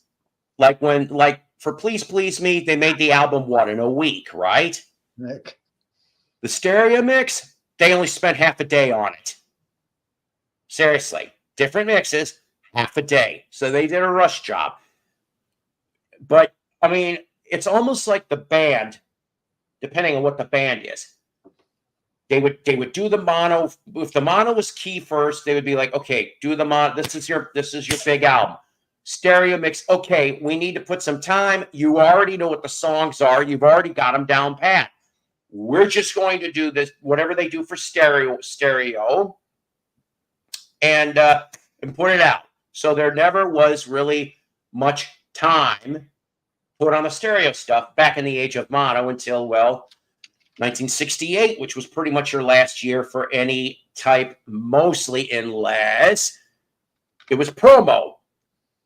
And I've seen at least I've seen at record shows, Zep 1 and Zep 2, I've seen mono DJ copies. Boy, did those things go like this. And I'm going, oh, am I never going to get that? I ain't rich. But that's what I'm getting at. And I didn't want to, I'm sorry that at my ADD mind, I veered off onto the shit. But what I'm saying is the collectability of certain albums is worth it. Yeah, just say the word fuck. Mucker Fudder. That was the offshoot of Fuddruckers, ladies and gentlemen, where you could go off and you make. And the stereo surrealistic is fine, but I'm serious. The mono one seems, in my opinion, and you know, like opinions and assholes, everyone's got. Oh, and my friend down below's poor man. He's got a case of mononucleitis. That's 23 now. You know what, ladies and gentlemen? Here's what I want you to do. After this show is over, we're going to convert this into a drinking game. Anytime that you hear me mention and laugh and spit out a different name, you take a shot. Do not blame me if you die. Do not give this to the police after everything is said and done. Yes, Mucker Fudder. The burger bar. Come on, baby, get my burger. One pill does make you larger, and one pill makes you small. But those pills that your mother gave you don't do shit at all. All right, last part. Please don't touch. Stay away from the love glove. Now, before you guys think pervertedly that it's that new, oh God, who the hell makes all the toys now? That it's not that. I know what you're talking about. It's not the vibrating glove. But could you imagine Freddy Krueger with one of those? Oh my God. Or Wolverine. Instead of that, it's Shing. I'm going to hell, aren't I? I think I am for that. That'll be the Deadpool Wolverine parody, the porn parody. It just be Shing and they go. Then why? Oh yeah, I know. Why do I keep running for the shelter of my mother's little helper? I love that song too. I do. I've got a mono surrealistic. Nick says no mono monkeys though. That record is almost unobtainable. And you know, I'll tell you something truthfully. As a minor badge of honor, I have a mono Pisces Aquarius. I picked up for $8 hair at Goodwill. Let's see, Jess was still alive, so we're gonna say 5-6 years ago. Now, I do know I went today to an antique mall that happens to have a mono Pisces. They want $18 for it, which would normally be a great value. One side of that album, very good. Hey! At least I know it's you. Pop up. I've had 23. 20. Hey! But Davey! The other side of Hi, guys. Oh, see, now we got, 24 for you down there, mommy's little helper. Drink, shot. Anyways. Hey, can I tell you the first time I ever heard the term glove glove? Oh, my. It was in the movie World According to Garp. When he's going to get down with the girl. And the girl goes, you don't got a glove? He goes, glove. He goes, no love, no glove, no love. That's the first time I ever heard that. No wonder why I got 5 children. I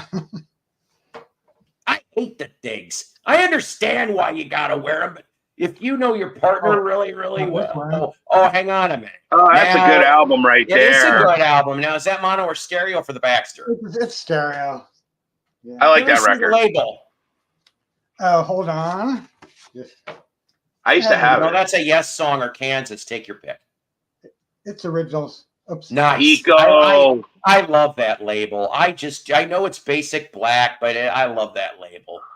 Kurt, I had to look up. I had to look up what After Bathing at Baxter's meant too. So I'm sorry. So Nick's asking for condition. So condition on I don't know if he's talking about condition for you or condition for the monkeys. What's the Not condition sure. on that Baxter for you? It's a very good It's a very good copy. Okay.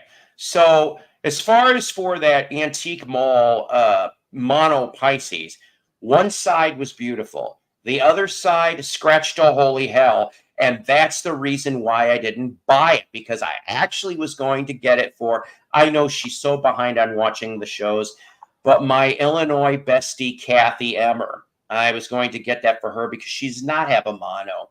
But I still need to find a copy of Head and Changes for her, because I kind of wanted to get the rest of the Monkees albums for her, because she's just as big as a Monkees fan as me.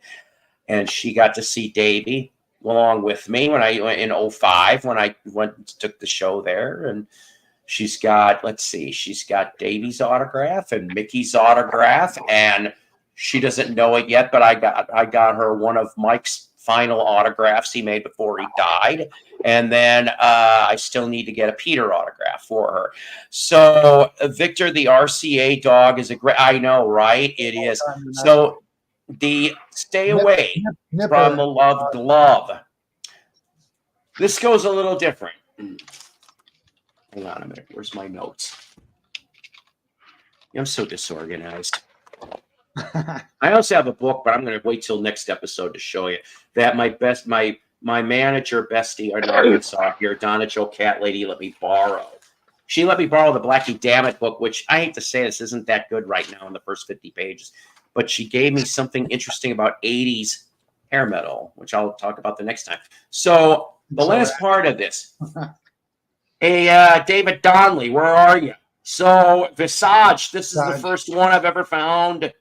It is a 12-inch single. I guess maybe you would need a Love Glove if you've got a 12-inch. Yeah. Oh, the 33 people are gonna be like, or even even a 10-inch. Yeah, 10-inch, exactly. Anyways, Love Glove came out in August '84. There's 2 different music videos for oh God, wait a minute. I'll show you. Which song?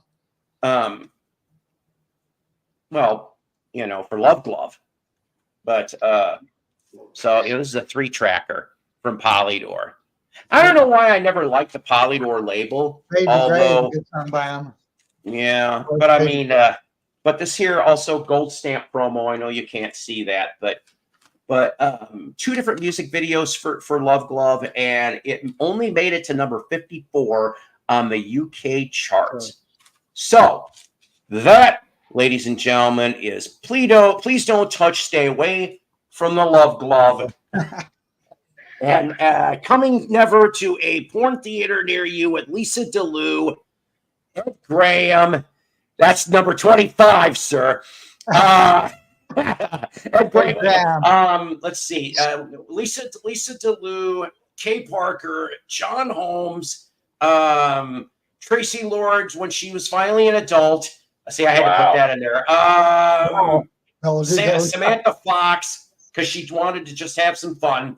And Annie Sprinkle. Oh, I bet you didn't see that coming with the Annie Sprinkle and her ping pong balls. I'm going to hell, aren't I? No, you people don't snitch on me over there. That's not even a joke. She really could do with the ping pong balls, ladies and gentlemen. I'm not kidding. I've seen the video. I'm going through some 45s myself. But I picked up went through a box of stuff that I go through the shelf.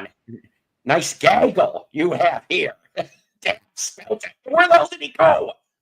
Oh no, Annie Sprinkle got him. Number 26, shot. Oh God. If you people die of alcohol poisoning, you are going to have to sign a waiver before. Okay, hang on a minute before you show what you're going to show. Hello, Nick. I don't know, Nick. I like his gaggle. Yipes. As opposed to a waddle, which would be the thing that hangs off of a turkey's neck. Eddie, how you doing? Yes, good to see you. Okay, now we got him back. Hang on. I accidentally booted myself. Sorry. You did it because you like doing that. Anyways, No, I don't. sure you do. You're a sadist, and just like all of us that watch this show. All right. Hey, Let's nice see a hat. four to Nice five. hat, Melody. Nice hat. Yes, it is a nice hand. Oh, I Yeah. appreciate that. I've been just going through a box. I'll just show you some of the ones that are of note. Some ones that I don't even know who the names of some of these people are. Ooh, Found a that's lot even of more fun. They're promotional. They're white label. All these are like a lot of white label ones of people I don't. But there's some picture sleeve ones in here too. This is gonna be a good quiz. This one's Doc Severinsen, believe it or not. I found Doc Severinsen. Cool. Living Free. He's still And I alive. only want- 93, if I remember correctly. Look at that. If you can read it, wait a minute. Da-da-da-da-da-da. Doc Severin doing Jesus Christ Superstar. I only want to say Oh, Gethsemane. Look at that. Doc Severinsen. Da-da-da. I only want to say unbelievable. Who would think that? I never knew that even existed. Never knew that even existed. All right, this one is Andrea Marco Vici. It says not for sale. Okay, private stock? Private stock. Yeah. Ah, yes. Now, private stock, yes, I'd be asking for Annie Sprinkles Not too. familiar who that is. Randy wants to know, did you get that hat at the Oyster Bar? Yeah, I got it. I forgot where I got it, believe it or not. L. Russell Brown. Does anybody know who L. Russell Brown? I got a bunch of L. Russell Brown. Maybe it's Nipsey's brother. He wrote some songs. Polydor. He wrote some Promotional. Tony Lando and Don, I think. L. Russell Brown. Michael goes, God melody, learn to handle a record, brother. I know. I'm not. That's a picture sleeve. Living on a prayer. No, why are you showing that no talent? I got a couple of his. This is a rare one. Blaze of Glory was an alright song. Yeah. Yeah, that's what happens after he ate a lot. This one's I hate that song. I can't stand the song. I like Bad Bad Medicine. Medicine. Nah, I can't Ladies and stand gentlemen, it. Goodwill Unwanted, number 27, and your drinking shot card. Lay Your Hands on Me. That's okay. That's an alright song. I'll take a pass, Bob. I'll take a pass, John Bon Jovi. We are the world. We are the children. He is the child. Oh, okay. Hold on a minute. Here's the one. We'll make a brighter day for you and me. All right. Oh, the song Penis. No, hold on a minute. I actually sing it that way. When Walmart radio plays it, but I'll sing it quiet. And I'd be like, I'm your penis, your vagina. Oh, that's always a good one. There was a song we used to do. Especially if it's Thompson parts for taking my brother. Billy Ocean. Cool. I remember him. Suddenly. Yeah. Oh God, what the hell was that guy's name? The worst of Soul Train, where they're like, the guy making fun of him, he's like, baby, get into my trunk, and he like screams, and I'm like, holy shit. Brian. Hey, I love Brian. I actually like Brian Adams. I do. This is pretty cool. This is see if you can see who this is. Coast Kiss Records. Yes, War Machine. Let's see. On Blue Sky. David Johansen. Yep, David Johansen. Mr. Buster Poindexter, Mr. New York Doll. Yes. Yep. All right, here I'm just gonna flash these up. See if you can read them. Never heard of Alex Harvey. Oh, the Alex Harvey Band. Okay. I didn't know that they had one within Sun Lex. This Where one's did you very find weird. most of those? He's asking. Over the years. Ray Stevens parody, isn't it? Or wait, Tin House 5. Ray Stevens has something to do with that one. Yeah. I never seen that one. Yes, Bon Jovi was terrible. You're right. In the mood with a chicken. James Vincent on Caribou. Okay, so hold on a minute. Caribou wasn't that Beach Boys label? So is there any Beach Boy involvement in that? Let me look. Like anybody producing or writing or whatever? Caribou Records, yeah. Beach Boys. It doesn't say. These are again. This is a promo from 1978, produced by James Vincent from the album "Waiting for the Rain." Jesus, there was an album? No relation to Vinny. That's for sure. Band of never heard. Wait a minute. Now, if I remember correctly, yes, it's the same Band of Joy that Robert Plant and John Bonham were in, but they tried a 70s comeback with the surviving members. Really? I'm gonna have to look this one up. I have not heard any of the material from that stuff. See again, another L. Russell Brown. I don't know who L. Russell. He was with Bobby Brown or Whitney Brown. No, I thought maybe it was Leon Russell for a second, like L. Russell. I'm looking at, but I have no clue. I have a couple. I think here's another one. A very weird name. These are signed to Polydor. Okay, Phil Manzara was guitarist of Roxy Music. Manzamera.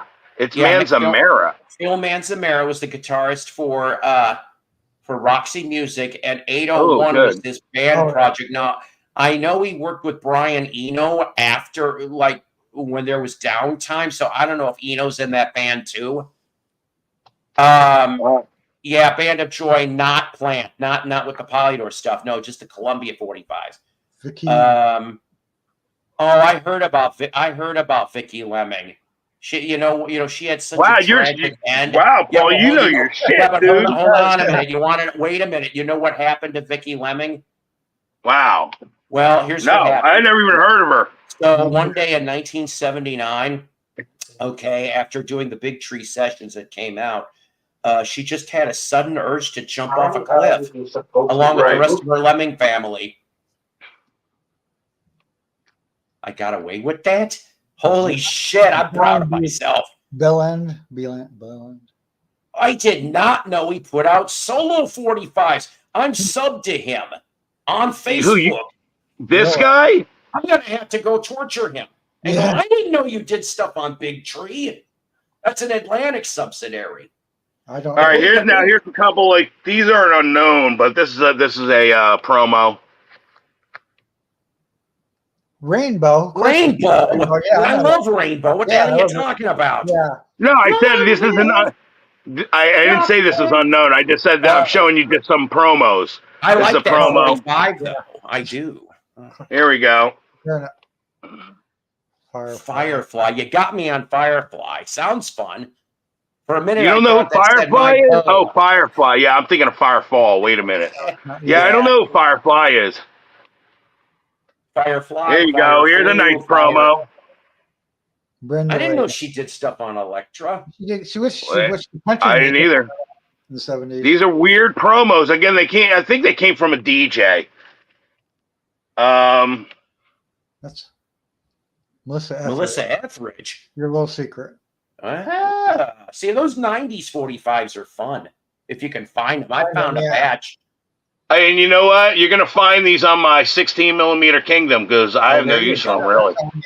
So anybody's interested in them, you want them, I'm going to be probably putting them up $5-10 each here. Now, this one's pretty cool. This one is... What's the other side? That's nice. What's the other side? Yes. It's Van Halen, Best of Both Worlds. Yeah, that's off of the T5150. The other side...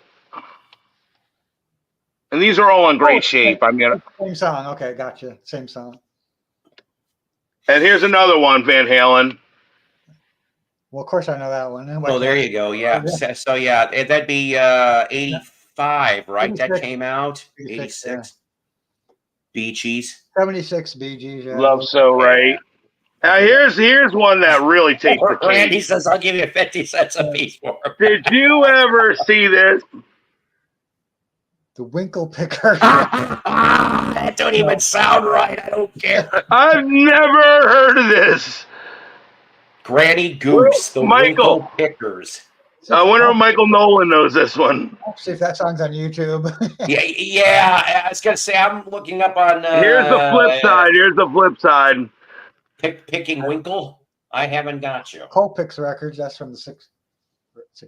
The Winkle Pickers. My brother, if you ever come across any Cole Picks, David Jones or Michael Blessing, I will buy them from you. That I bet on my want list for years. I couldn't even tell you.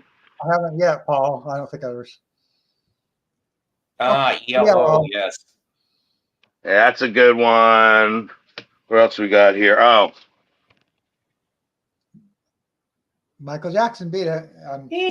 Oh God, I came across a bunch of MJ45s today with picture Yeah. sleeves. Howard Jones. Oh yeah, okay, Howard Jones. Yeah. You know I love you, don't you? Howard Jones. I have that Yeah. album. I have the album.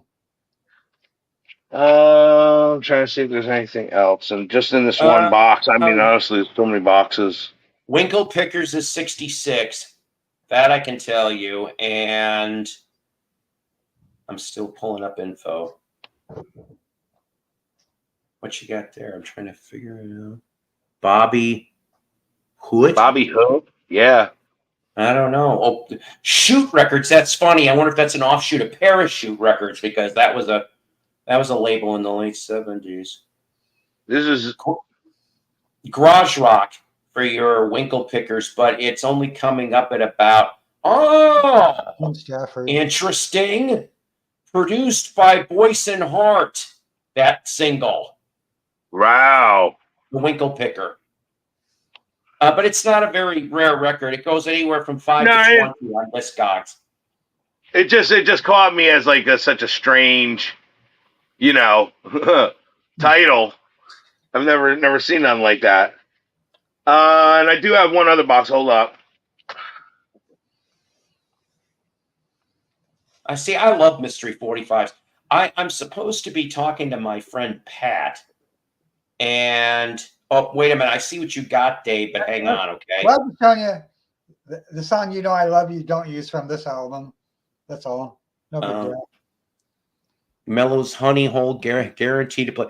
I hate to say this. I've got 1, 2 up in Missouri. That didn't sound right, but it used to be a really good.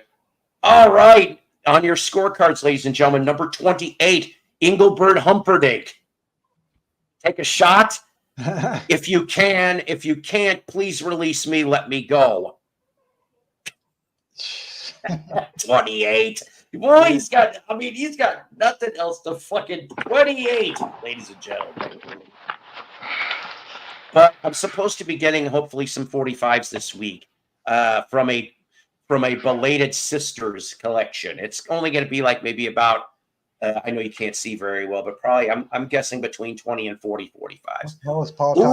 Oh, the status quo pictures of Matchstick Men. I think it's the other side. Oh yeah, wait. I love that song. That's one of only like 2 or 3 status quo songs I've heard that I like. I love this song. Absolutely love this song. That one I'm not selling because I listened to that one myself. Well, it depends, Randy, on what you think I'm talking about. Randy, we're putting a new game on all the aliases that are coming up in my backstage. We're up to number 28 at this point. Dude's got more than one more box. Come on, Mello. Poppy Family, Canadian. Bust out the bonnet. The Poppy Family, yes. I'm actually looking for the Poppy Family stuff. They only made 2 albums. So I have that 45. I have that. 45. These are all ones I've never heard of. That's why I pulled them aside, a lot of them, because I just can't tell. That's a catchy song. That's a catchy song, Mello. Sweet. Wow, you guys know. I'm not a record collector. I just acquired records. I never collected records. I just got it. Band, but I don't have that. Turn over. What's it? Wait, Paul, Mello. What's the B side? Yeah. Other side. I have that 45. I got a wife. Yeah, I think that's the A side too. Come to think of it, I think. If there's any, I'll say this: if anybody in the chat or anybody contact me, if you see anything you want, I'll immediately put it up on eBay for you. That's the way you can help support. Marvin Gaye talking about my last girlfriend. Got to give it up. I like that one. Part 1. I like that song. Dandy. Oh, Dandy. I don't have that one. Never mind. I know the song Dandy. Yeah. Da da da da da da. Miko. I bet Star Wars. Oh God, how many times I've come across that? Star Wars is on the other side. Really? Oh yeah, you're right. Star Wars is on the other side. Here we go. School's out. Yeah. Oh yes. School's out. Next Tuesday, week from Tuesday, get to go see him singing live again. Yes. Oh, cool. Nice. Queen. Oh, there you go. We are champions. We will rock you.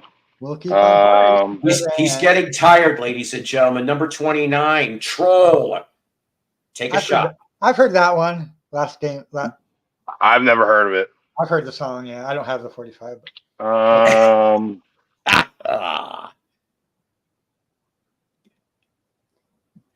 Oh, smile, okay. Smile for me, Rosemary. Hi, Nick. Do you know that? I have no idea.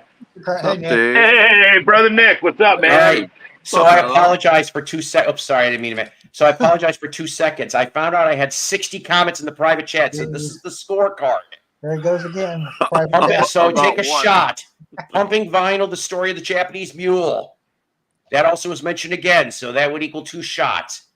Then 3, same thing. 4, boy, he must have got stuck. 4, 5, 6. Oh my God. You guys might die by then. 7, 8, 9, 10, 11. Holy shit. 12, 13, 14, 15, 16. Okay, then we go to Bill is Trash. I like Kim is calling Nick at Night. I like it. So we got 17, hey, Nick at Night. In and Out, the story of the salty cheeseburger. That's number 18. 19 is Bill Vincent. 20, Bill is Trash. Then we have Bill Vincent again. Really entertaining people. Then Bill again. Magic Beans. I don't understand that, but that's all right. Then the Lax Marksman. For 5 more times. No, nothing. Bill with a K. Lucky number 7. Bernie Grundman. Mentioned twice. Herald of the Hood. Also twice. 3 times. Frazzled Individual. The story of the Oklahoma. I don't get that, but that's okay. That's twice. Then the waiter's hand. The waiter's hand and the damage done. Okay. That's a couple times. Then followed by Montana Dan. Stuart Eastman. David Coverdale, who he may be a fool for your loving, and maybe in the still of the night he will be that too. Dave's Energy Guide. Please go to Phil for that in Wyoming. P.O. Box 6969. I don't give a fuck, Phil. Care of this station. That's a couple more. Then you got Idaho Rick, which of course is Wyoming, Dave's cousin. 8 Miles High. The story of the Big Brown Bang, which that unfortunately was a 1973 porn film that happened to involve accidentally when Harry Reams accidentally put it in to John Holmes, who accidentally stuck it into Linda Lace and help me out here. How does this accidentally? I don't think that doesn't sound. It's the bonus footage. You got to get the Blu-ray. Then Commander Worth Flying Frog Brigade, which if Commander Cotsworth's Flying Frog Brigade is not, I'm fucking trademarking this. Don't even think about it. Commander I love it. I can see this on a title now, and like it's got, for whatever reason, it's frogs in the air with banjos, and coming out of the banjos is that's what Anthony Phillips. From Genesis, he came to visit. Little Tight, the story of... Oh, I ain't talking about that. Surrealistic Pussy, the story of a taint. That actually sounds like a good book from like... A taint? What's that? Taint. Mononucleosis, it's not what you think. I told Paul this has been happening on some other live shows. I know, but guess what? Yeah. And it's Mommy's William, Little Helper. It's always William. Mommy's Little Helper, the story of the Vibe Glove. That's the follow-up to Surrealistic. I am not going to Ed Graham. I know the real Ed Graham. Listen, this guy's trying to. Anyways, Annie Sprinkle. Nothing's as it seems. Goodwill Unwanted Goods Department, which is what any Manavani record, Barbara Streisand, or any picture disc from the Pound Puppies. Nobody wants that. Engelbert Humperdinck, who, by the way, said, Melody, I have Manavani. I'm looking. I got Manavani somewhere. Release me. Let me go. Troll finally, and Nick, I'm so glad you're here to hear this. This is number 30. George Borden's Backstage. I'm lonely. That's what we're up to at the drinking. Engelbert Humperdinck. Or maybe there's okay. There we go. Oh, for Christ's 30 sake. shots for the 30 What a people that show. are in here. I just want to make sure that William feels that he has gotten the attention he was looking for. I want him to be fulfilled as a person and know that everyone paid nothing but attention to William for X amount of I time. actually thought it was someone else. I missed No more it. coffee. It's impossible. I love you guys. I like when William makes an appearance because I think he's very entertaining. Oh yeah, it's just stupid. Very shit like entertaining. this come on, dude. He's amazing. Yeah. For all of us, ladies and gentlemen, we all do our form of stupid human tricks, and that's not an insult. That's a statement. No, I am loud and obnoxious as my stupid human trick. I love it. honestly, William reminds me of a very, very, very good friend of mine. I mean, same kind of personality, same kind of just like they're cut from the same cloth. I connect with William that way. Wait, sir. Please hold on. And I'm not talking about the song from Snowball. Ladies and gentlemen, he put his hands up. Like Ozzy would go, show your hands. Ladies and gentlemen, we all talked, and here he is. Oh, look at this. Again. There he is. What's up, brother? Hey, Nebraska. Jazz drums. Well, I don't know if I could do it as George Burns. You probably think I'm. Oh, wait a minute. You probably think I'm him too. George Burns. Because Burns. right. Mm-hmm. Hey, Kimba. I'll have to start calling Nick. Call Nick at night. Oh, Nick, Nickelodeon. That's reserved for Kimba. That's Hey, reserved for know Kimba. your place. Stay in the lane. I'm God. I'm God. I'm God. Say goodnight, Gracie. Good night, Gracie. Shut the fuck up. How are you, William? I'm all right. Hey, Will. Yeah. It's Awesome. been a while. I haven't seen you for a while or talked to you. I haven't seen you Quite for a while either. Ladies and gentlemen, I forgot to mention today's password. The password today is major clusterfuckery. That's what this show is, and I'm proud of it. Better than bumfuckery, right? Ooh, that could hurt after like I know, right? Like a Taco Bell 4-beat butt blaster breakfast burrito. Yes, I gotta get some more coffee and talk amongst yourselves for a minute. That's too much info, Paul. So We'll get a song going. William? Nothing. I just heard my name, so I just thought I'd jump in. Yeah. Awesome, Well, man. You in get all any good records fairness. lately? Yeah, a little bit. I might show them on Monday. Really? Yeah, you got to hold you got to build the suspense. You know what I'm saying? Hey, definitely. You want to give a little preview, kind of like a little teaser or anything, like how you acquired the records? No. No, you want to wait till Monday. Yeah. Is What that time all you right? dropping the video? Yeah, that's cool. No, I'll just do my live on Monday. Nice. Sounds like I'm. What time are you committing going to on? it. I think people are used to me around 11, so we'll just do it then. Oh, awesome. Everyone tune in, man. What time for what, where, when, why, please? Oh, they were asking me when I was going to show my records, so I was going to just say on my channel I'll do it. All right. Oh, well, you know what, Psycho William? is asking one request, sir. I'm sorry, I didn't mean to stomp on you. No, Give go me a ahead. second. Sir William. Yeah. Can we see one on the No. show because I'm asking? Can I Nope. see one? Nope. All right, how about You know this? what? How about this? A record I- that you're not showing on your show tonight. Yeah. Can No. I see one? No. Why do you Wow. hate me? Why do you hate What me? is down? I can't show you guys records anymore, guys, Who said? I didn't put that rule. because you in. guys don't deserve it. Hold on a minute. What? I appreciate it. I'd say the whole VC. I'd say even Nick, even keep mentioning my name whenever a troll account pops up. I'm done with it, and you guys don't deserve it. You guys don't really show me a whole lot yourselves. I give you guys a whole lot, and I'll just speak on Monday. I'm not messing with anybody's backstage. Nick, just leave me alone, please. And that's it. No, listen. All right, I never bother you. Just please don't do it to me. Oh, all right. Well, now he left. What a little. Okay, but hold on a minute. Okay, hold on just So a second. ridiculous. Before anybody goes any farther, okay? I have nothing against William. I never have, never I don't will. either. I don't either. It's all I asked for. On the day, he comes to me on the day of my daughter's wedding. And I went off and I just asked him, since he was DJing the event, if he could have shown me one record that he would play at the Don's daughter's wedding party.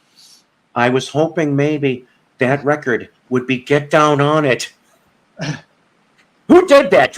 Was it Cool in the Gang? Get Down on It. Get down. I think Bride so. and Groom. Get Down on It. Okay, Nick. 1982. Yes. Nick at Night. Let's see what you got. Nick at Night. For what do you mean? What I got? Yeah, an album in your hand. Oh, Yeah. I can have an album in my hand. It's Rolling Sticky Stones. Fingers, the Japanese. Nice. Hey, You want more? Yes. what's up, Devlax? Could you send me some ropes? Here's a cool one. Oh, that's cool. Hey, that's original Roger Williams cover Yeah. too. Williams. Robert Williams. Wait a minute, just Roger Williams. He wouldn't have been trying. No.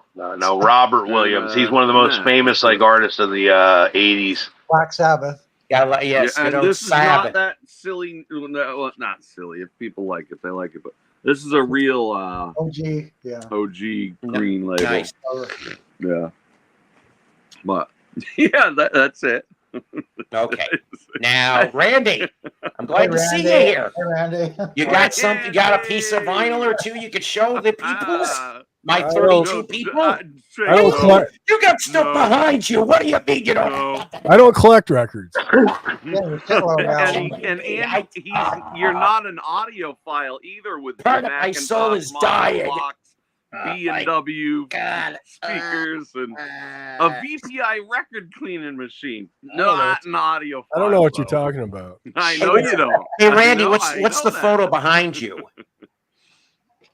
Yeah. Is that Ramones? Looks like Aerosmith. You guys remember Andy Borders that was in the VC? Andy, He's like that name sounds For familiar. my time. That's for my time. He did comic books, and he used to go to Comic-Con all the time. Nice. He said it as VCLT. He used to do the VC comic book. That's that one with the famous Vinyl Richie story in it. I miss that. Yeah. Great. Mm. So yeah, it's autographed too. Nice. I Very, bet very Remo, comic I have some 45s. Good. Let's see. I'm such a bossy bitch. Let's see. Yeah. You didn't have to agree so quickly, Nick at Night. Jesus. Could have gave me 3 courtesy seconds, for God's sake. Here's Little Willie John, Letter from Darling on King. Oh, that's from the 50s. Yes. That one. I actually gave that record not too long ago, that exact 45 to Bobby. Oh, that's just, he asked me on one of my live shows if I have any Little Willie John. I'm like, no, I don't. And then I went out to I think it was Dearborn Records or Sound Explosion, and I found 2 of them in the dollar bin.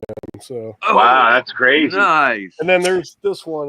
What is this? Little Willie John, You Hurt Me. Different one. What's the other side, Randy? What's the other side of that one? Walk Slow was a hit single. R&B. I've got Walk Slow and Fever and one other one. I can't remember what the other one is. Yes, Fever. Yeah. Original version, Fever, yeah. So Hey, Randy, I may actually have to make a trip, probably in the spring, possibly, to Battle Creek, Michigan.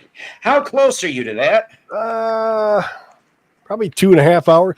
That's Hell over. yeah, I gotta torture you. I gotta come torture you. That's over by the West Coast, by Chicago. Oh, the West Coast. Okay. Yeah, I may have to come and torture your ass if that happens in the spring. What else we got here?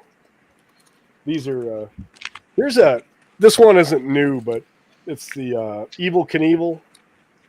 Why? Where Evil Knievel narrates it. That's wild. I didn't know that existed. I didn't even know it existed either. Yeah. I heard bits of the Snake River wrecker in each vinyl. Yeah. He showed some champs, melodies, showed Mhm. tequila. This one is Red Eye. Never seen that one. What's the other side? Rand. Oh wow. What is it? As opposed to Brown Eye or a Little Black Eye. Matador. I never seen this one either. I I'm think not Oh, sure there which you is go. I don't know which is A side on that one. Yeah, you got me on that.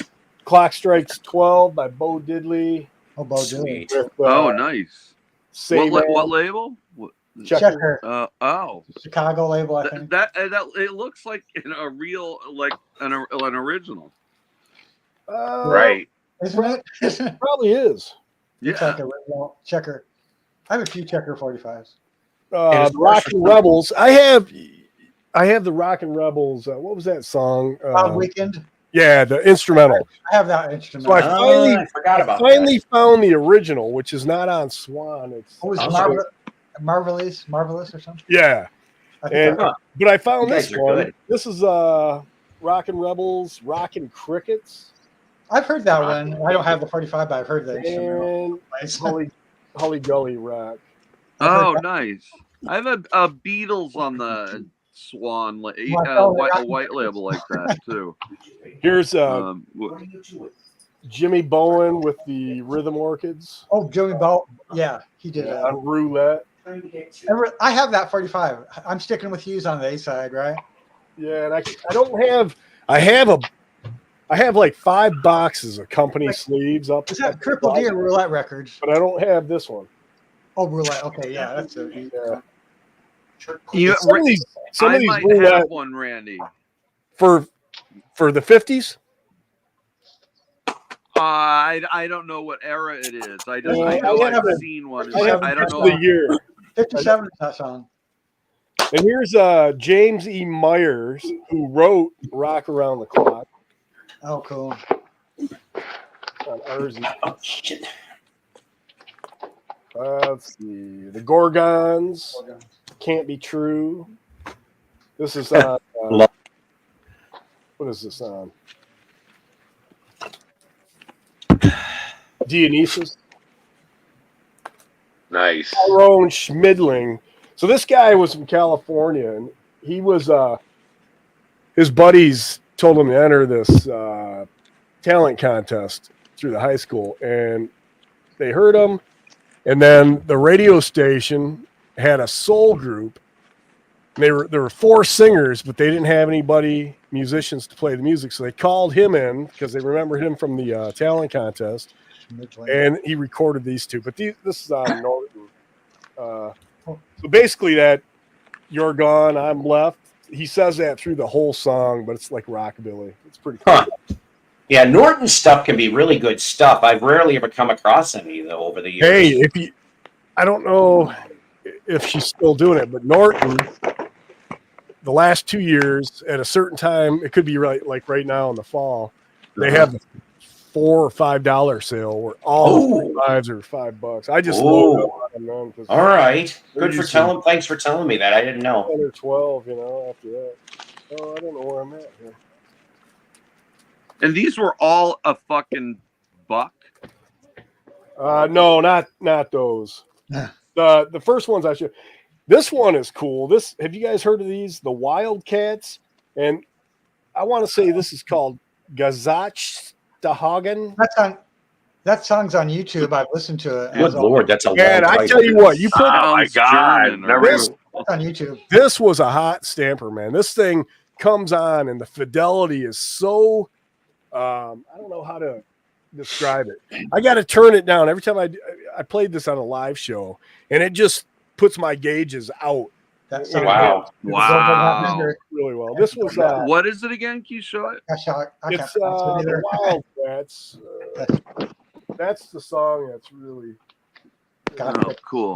1962 rock and roll instro. Oh, okay. And this is one I just took a chance on, because Is that easy to find? no. Okay. I hit the double I don't think it's No way. worth a lot, but Yeah. it's not easy to find. And then I This found one- some good soul, like on United Artists and around that time Yeah. period. So that's cool Yeah. that's got that. And then this one is the Pastel 6 with Bandito. Any song that is Bandito, it's got to be good. It's on 10. And this is a 1958 rock and roll intro. And this is really good, too. This was a flying by. And then I got some Girl Can't Help It, Little Richard. Oh, cool. Nice. Oh, yeah. Special day run. All Around the World. That's original. Lucille and Sure. Lucille. That was Send Me Some Lovin'.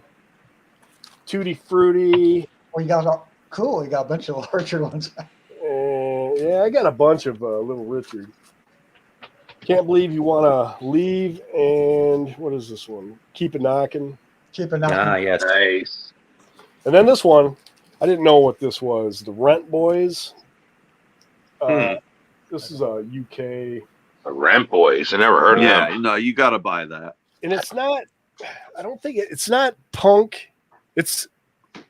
I think this one, if I remember right, this is kind of like a reggae type, maybe ska or something like that, Trash Man. This is Oh, cool. Trash Man. this is Sunday's release too. But anyway, that's enough right now. Awesome. No, thanks for showing those. I'm a sucker for 45s. Oh my God, am I Oh yeah, and then this one was $5.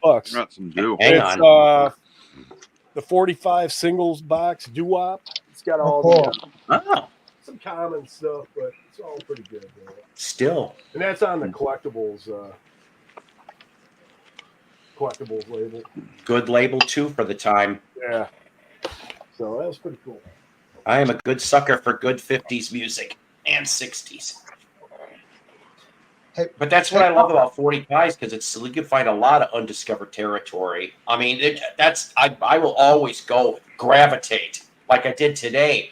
I'm saving it for the next show, but I've got a handful of 45s. Then I'm like, some are garage. I'm like, whoa, what's that? Yeah, what's funny? Some of the stores I go to, yeah, people just never look at the 45. They're always in the Right? audience. Yeah. But man, I tell you what, Sean, that's sometimes in the chats here, but he knows the store. It's Street Corner Records. It's in Southfield, Michigan, near Detroit.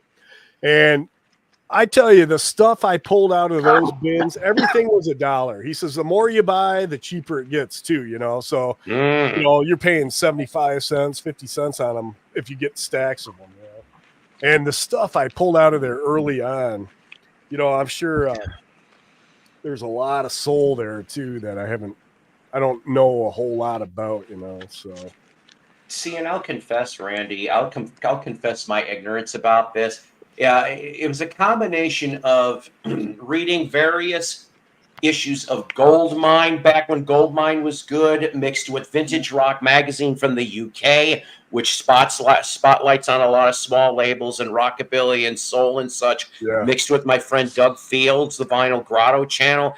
That's when maybe about 10 years ago, I started to change my mentality, and instead of always trying to find the damn hits, I'm like, I don't want to do that route. I want to go for these unknown labels. I never heard the damn thing before, and if it's cheap ass stuff in good condition, I'll pull the trigger, and I will get pleasantly surprised 9 times out of 10. Now, Mello, what do you got there? Wait a minute, is that a Tolly? That was a Tolly. Listen, shout. Wait a second, though. Hold on a minute. Is that the purple Tolly? Yes. That's unfortunately not that somebody easy to wrote on it. find. Yeah, that one is not that easy to find. That purple I have Tolly. a couple Beatle ones too. Here's Cap. I feel fine. Again, there's always writing on these Do ones. you have People any always, Beatles on Tolly? I know there were a few of them. that's what that is. That's Beatles on Tolly. Oh, I didn't see it. Was said the Beatles. Oh, it's the Yeah. purple one. Oh, That's the Beatles, wow, wow. Very They were on Swan also, right? Yep. Yes, they did one. I had also somewhere in my collection. I have one where it's misprinted, where it's Beatles, where it's BEE, and they spelled it misprint. Okay.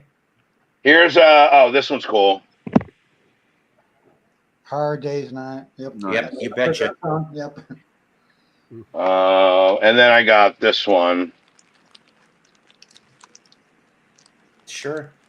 That's the B side. A side, something else, right? Yeah, Is that yeah. Japanese? Winding Road. You got a Japanese sleeve there. I don't think so. No, it just looks like standard. It maybe just been in the sleeve. And then I got this, Peter and Gordon. Peter and Gordon. But I also have a bunch of these. That's clean. I have a bunch of German, like 45s. I don't even know what to do with these. Is Well, that just put- classical? Yeah. Oh yeah. I have. Yeah, Look, he's I'd already like drinking to already. think that guy is listening to classical or jazz. On bar. Spell off. Just So- put so aside if anybody- the Tony Sheridan ones for me, sir. Oh, that's Telefunken label. Very cool. Telefunken.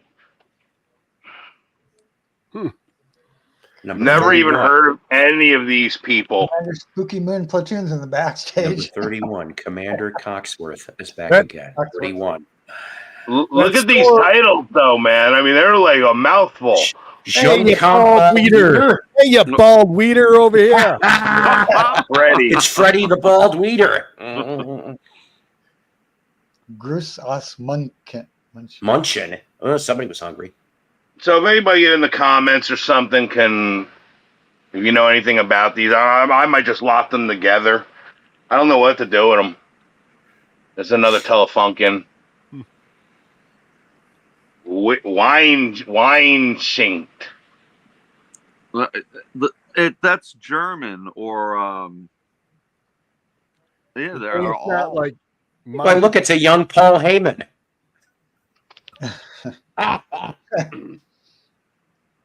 A lot of these are Telefunken, like you said. I mean, I don't know anything about them.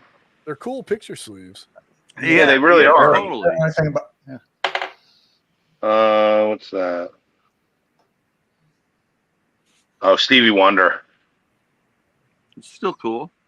Again, I'm going to be putting these on my eBay 16 millimeter Kingdom when I can get to. I mean, when you see how many there are, it's going to be a lot of processing.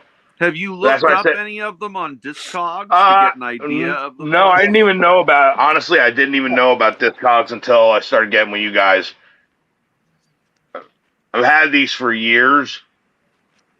Again, I don't know if I should just lot them together, or maybe there's some that are worth singly. You know, somebody yeah, that, you that never collects know them. when one of them's worth like $500 or something. Right. I mean, yeah. On Rachel's show, the guy, what's his name? Poetry.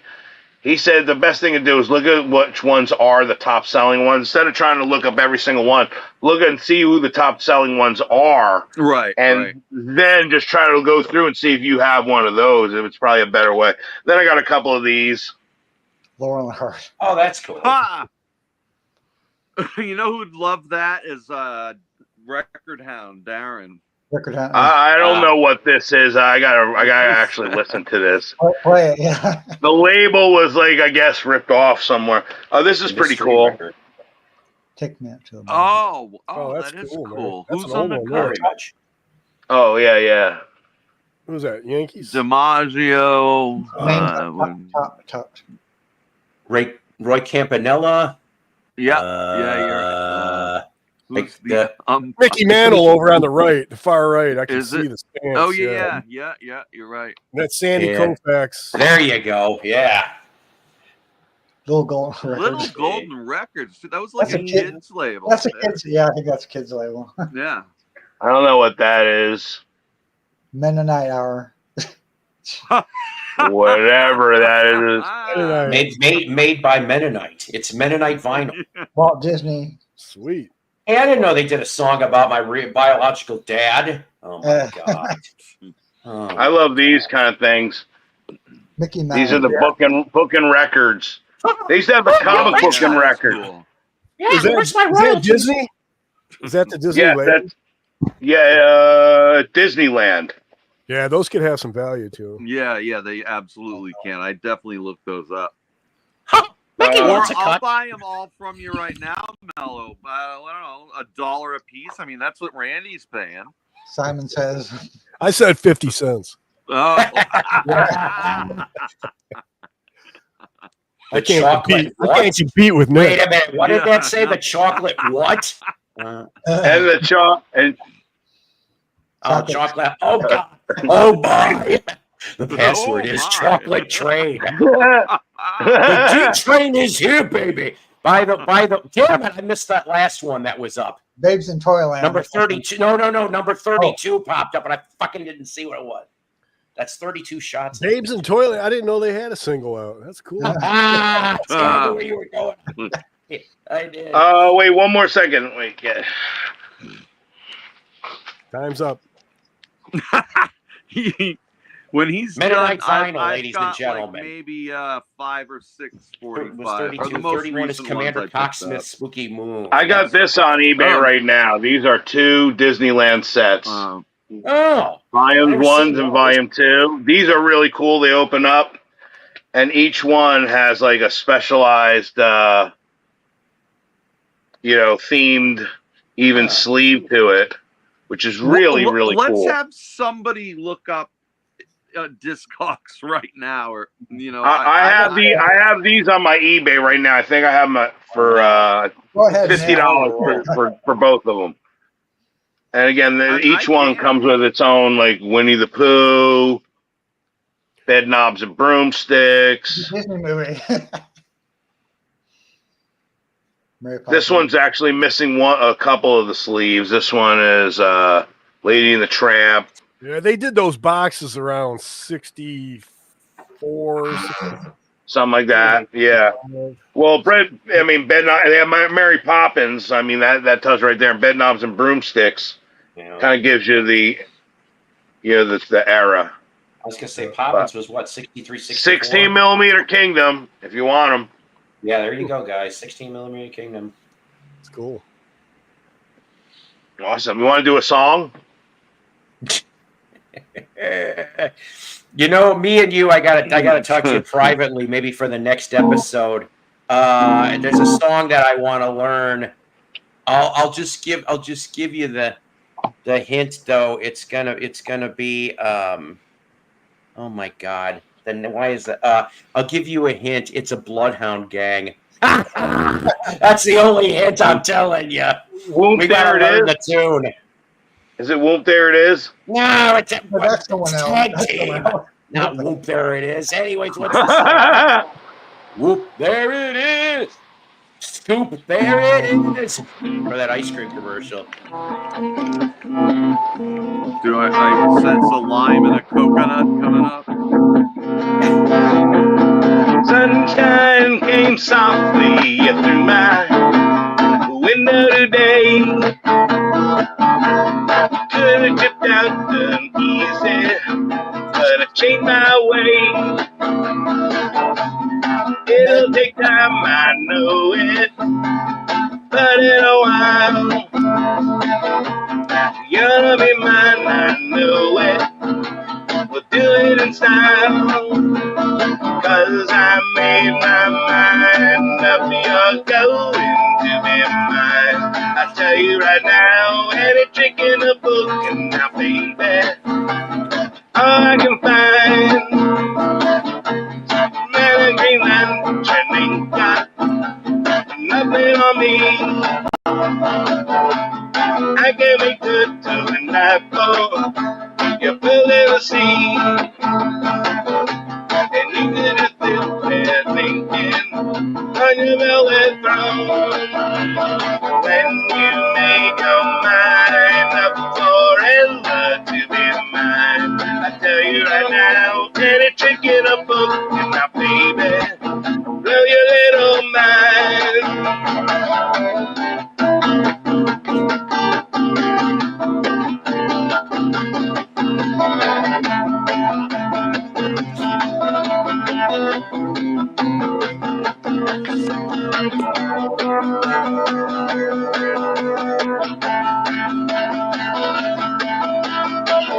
Superman and Remixing ain't got nothing on me. I can make like a turtle and dive for your pearls in the sea. And you can just sit there thinking on your velvet throne. Power and the ring you can have for your own. When you made your mind up forever to be mine, I'll pick up your hand, I'll pick up your hand slowly. Pick up your hand. All right. Nice, dude. Yes. That song was stuck in my head, so I had to like just. That's how I get them out of my head. It's like an exorcism. Good old ear candy and earworms. It just gets stuck right in there.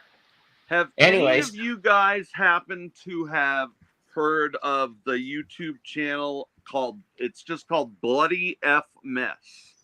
And yes, actually. Okay. Have you watched? Like, he tells all these crazy rock and roll stories, and he's been he was in bands, and he sent me his new record, and like a bunch of like the Plasmatics play on this. Wow, really? Yeah. Is it I'm Wes? a big fan of Plasmatics. Is on it? What's that? Is Wes on it? What? Ooh, Wes from the Plasmatics. Oh! What? No, I don't think. Well, I could be wrong. He's like semi-retired. He's like a postal worker in the Northwest, I guess, from what I heard. But he still likes to play. Who did? Someone named Wes Beach. No, that's it. I meant sorry, West Beach. I don't know why I said West Borland. Why the fuck did I say West Borland? That's the guy from he's from Korn. From Korn. That's it. I'm getting my. Is Wes's son's on it? Yeah, that's all. That one too. Yeah. Yes, Randy, he is. As opposed to that guy, the appliance salesman, Mr. Wes Tinghouse. Yes. Anyway, check out his channel. It's good stuff. Yes, go check out Bloody F Mess and tell him that Psycho and his gang sent you there, and he'll go, "Who the fuck's Psycho?" I'll show you guys something cool. I don't know if you guys seen it. I've showed it before. We like cool shit. We do. I tell you, with his glass on, he looks like my drummer. Gone. This is cool.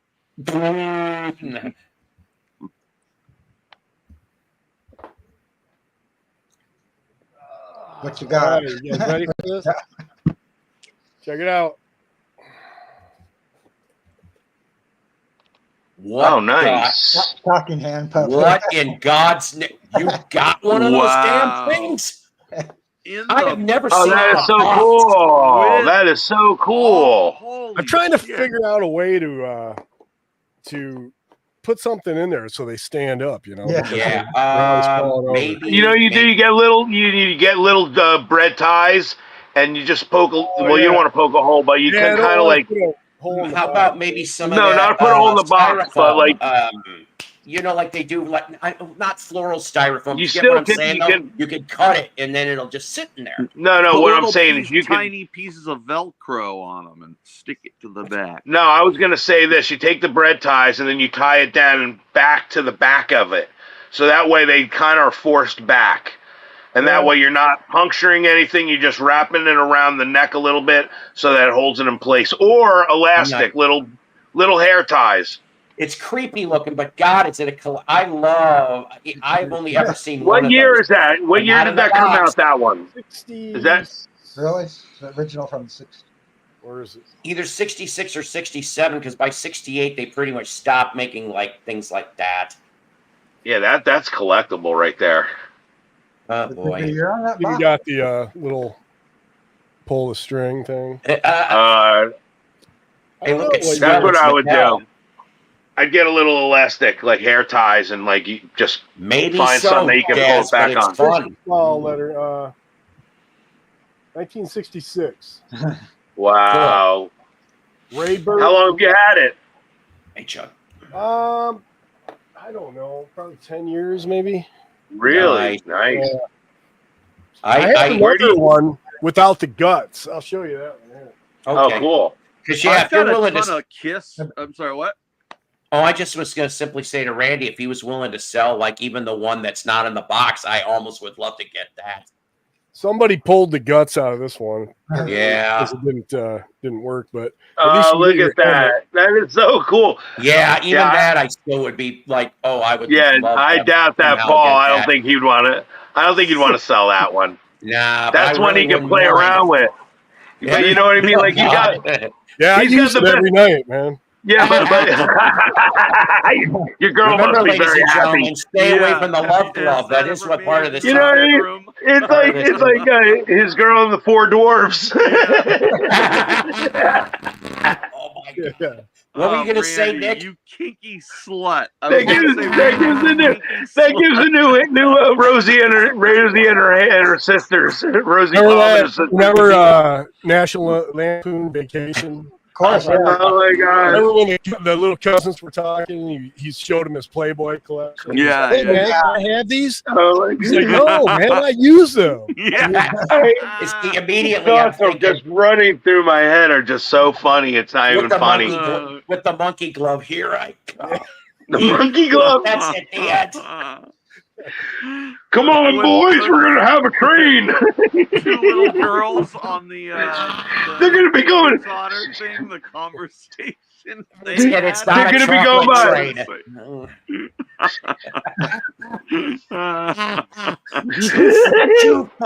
Whistle while you work. Oh my God, that's so funny. And, ladies and gentlemen, from Miracle Films, Snow White and the Seven Pimps. You know how they say if you switch hands, you feel like a stranger? That'll put a whole new that's when dimension you sit on your hand. You sit on your hand for an hour. Oh my God, that'll put a whole new dimension on it. What is this they say shit? Exactly. Come on, bro. Okay, hold on. No, he's like, I Mello explained says. Yeah.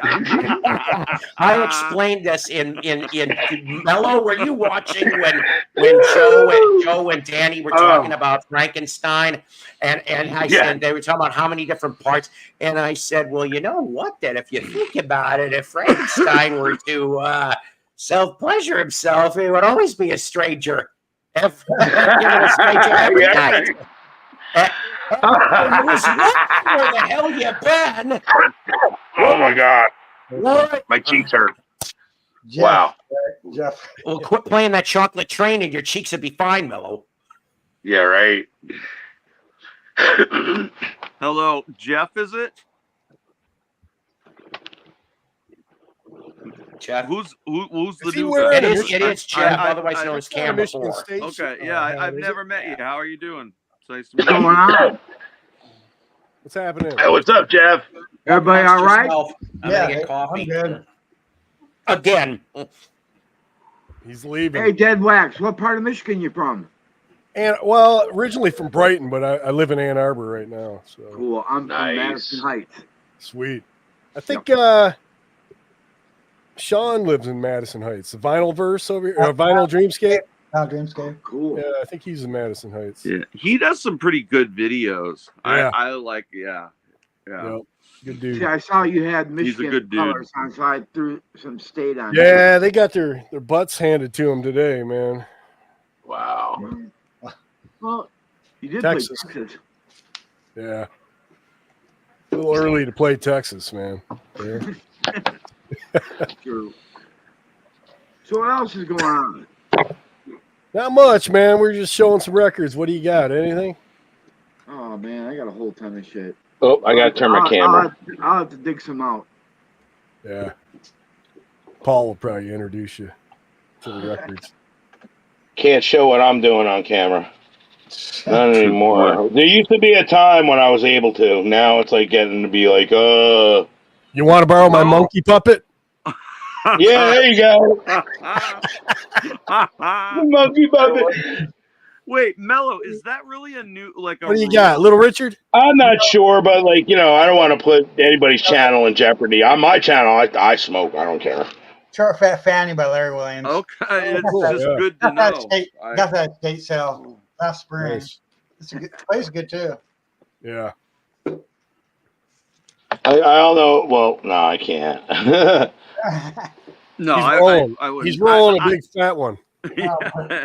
I just Maybe took a hit like a little bit ago, and like I Maybe don't you'll want just the- sing better. You can do that on screen, can't you? Yeah, Mello said the rules have changed, and apparently really? you can't now. Yeah, what if it's I'm legal? not And sure. then why not? Alcohol's legal, and what's the difference? I don't. Get it. Wow. It's not like I think shooting up or Paul. something or Well, doing that actually gave me that gave me a head rush. That gave me a head rush. Hold on a second, man. Atkins 45. Oh, there you go. Oh yeah. Boo 59. boo stick, Brad. Oh God, that Sort doesn't of sound right. Sort of rocking. It's not typical. No. Was he related to Ian Dury? Vinyl Dream. Wait, Vinyl Dreamscape. I gotta correct you. I'm not from Madison Heights. I'm Seaside Heights in New Jersey. Oh, there's sorry if you miss. I'm a New Jersey boy. Really? Okay. I would love to go out to Michigan. I really would. I barely gotten out of the state. I've been to a few other states, not many though. I'm glad that Jeff is up here because we're thinking about possibly taking a trip to Battle Creek, Michigan. Yeah, Santo and Johnny. If you're close What? to What? Battle, Jeff, I'm thinking about in the spring possibly taking a trip to Battle Creek, Michigan. So if you're near there, I could come and torture you along with Randy. Yeah. We'll take Don't- a tour of Kellogg. Don't forget got to a get your few. cereal. Your Kellogg's is in Battle. That's right. That's right. My friend tells me they open up the damn air vents every day, and that's how you can tell what's being made each day. And Paul, if you Oh, ever it's come to really New okay. Jersey, you know you're welcome here, brother. Definitely. I would love to come out to New Jersey and New York and all the other ones. What you got Yeah. there, Nick? So these are the most recent ones I picked up over the last, couple months or so. This is Les Paul and Mary Ford. Oh, wow. Another Love Les Les Paul Paul. and Mary Ford. Beautiful. I think weren't the What's the songs on there? How are you? one of them is In the Good Old Summertime. That's from the The other early, is Smoke early fif- Rings. early 50s. That's from the early 50s. Yeah, I was wondering, like, in these Capitol labels, like, I have some LPs of them also, and this is a similar label. But I want to say some of them are light blue from back in the 50s. Right. Pioneer of the Ford track, honestly. Of the multi-track, go with Les Paul. Are you talking about like a bluish purple or the turquoise? No, like the turquoise kind of one. I know that's definitely from the 50s, but I don't know what year these are from. I mean, I know they did these in the 80s, purple Capitol, right? But these seem like that's from like 52 or 53 or Here's something. one. Okay, Here's a Wanda okay. Jackson. It wouldn't be here on hang on a minute. You got a Wanda? All right, yeah. Let's see. Is it same color? Okay. Well, Wanda Jackson, she's good. I want to say I could be wrong on this, but I'm thinking like, did they maybe flip in 56? They might have changed the colors because who was that? I've got Gene Vincent. Gene Vincent was on that blue label. Yeah. Gene Vincent, yeah. I got some 340. And I have a blue caps, I think, on the LP. It's a green one, a turquoise. So I don't want to say 56. I could be wrong. But hey, War. Oh yeah. This. How can you not pick? Why this can't up we when be you see friends? it? Yeah, I think it's I love War. Oh no, there's a B-side. In Mazatlan. I don't know that I know that. Is this a single only thing? Well, another reason why 45s are good. Oh, look at you. Yeah. MC5, huh? I don't, this is definitely not like a real, original. Let's see the label on that. Check out the jams, motherfucker. Well, that's it. Okay, that's the reissue. Yeah. I didn't think it was an original. You probably have an original of this, right? What was the original? I have the original. I don't have the original pics. Or no, they didn't have the pick sleeve. That's a like French It's a foreign country where they had the pick sleeve. Right? Am I thinking right? I don't know. I'm not a big MC5 expert. You'd know them I better think than France issued a pick sleeve with it, which is very cool. Yeah, all 45 should have picture sleeves. Don't take my word for it. Wow. Their Bad boys. first 45. That's they great ever right put there. out, Is that the reissue they just put out? No, this is a reissue from probably 20 years ago or so. I used to have that. I used to have that original back in the day. I used to have that. Get out of here, dude. Yeah, I lost That it is like when I my moved. top holy grail. Like, Dude, when I moved and I lost it, I couldn't believe it, man. I'm so upset. I had a whole bunch of stuff. Henry Rollins, whole box of albums and 45s I lost back in like 1989, I think, or 90, around there. So upset. So upset. Still to this day. The things we've all lost in movies. I had an original Nirvana Bleach 45 of Mr. Yeah, Love Buzz. Yes, I had a Love Buzz. Well, I still got my Nirvana backstage pass. I still got that from the Bleach tour. Yeah. Oh, okay. I saw them on that tour. That was the only time I saw them.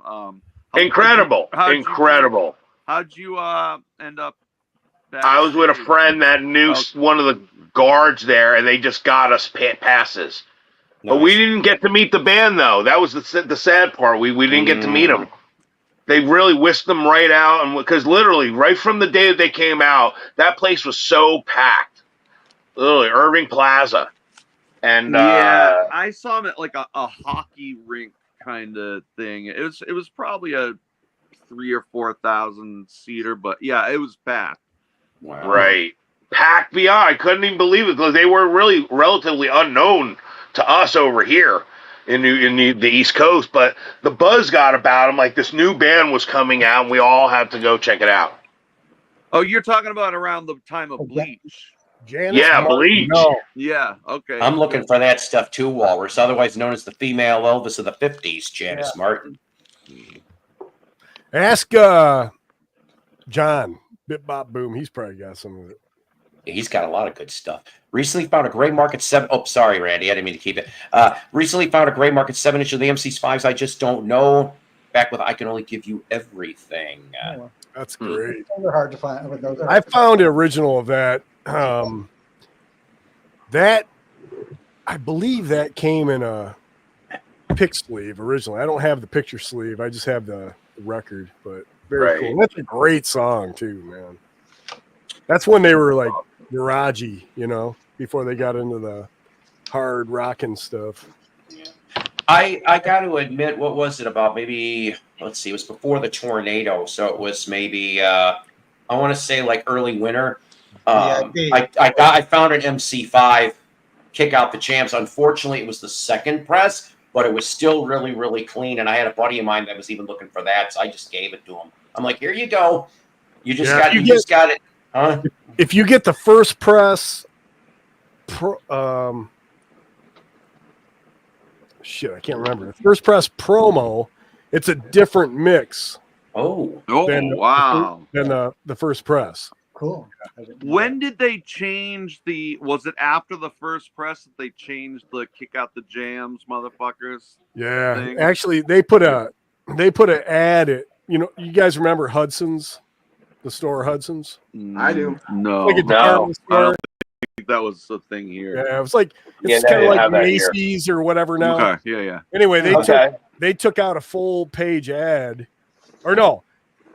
They were selling their records at like Hudson's and stuff, but they took out a full page ad and had that, all that shit. And that's when they lost their contract and everything, man. They were like done. So they didn't really Damn. Since they were there for a statement. Sorry. No, it's all good. Since we're talking about MC5, I wanted to share. I did share this to Jeff Allen, but I might as well tell anybody else that's in Michigan. So Saturday, October 12th at 3:00, it says your community celebration of the MC5 an award of musical excellence induction into the Rock and Roll Hall of Fame. Saturday, October 12th, 3 p.m., the Lincoln Park Bandshell Memorial Park, city of Lincoln Park. So if like any of you Michigan people are near Lincoln Park, they're going to be doing the Saturday the 12th presentation and declaration. The MC5 families will be honored, and it's in a tree dedication. So Wow. so yeah, so Lincoln Park, Awesome. Michigan, October 12th. That's way too long to get in the Rock and Roll Hall of Fame, man. They No had to wait shit. till everybody died. It's ridiculous. It's so you ridiculous. got bands like Green Day in there before them. Yeah. Oh, are they really? Right, Bon exactly. Jovi. Yeah. Bon Jovi I- says Bon it all Jovi, to I'm me. in touch with who's in Yeah. that. or No, not. fucking Madonna made it in there before they Oh did. yeah, LL Cool J. Bullshit. LL Cool J. Yeah. Bullshit. So, Ridiculous. Mello, did you like them the night you saw them? Who?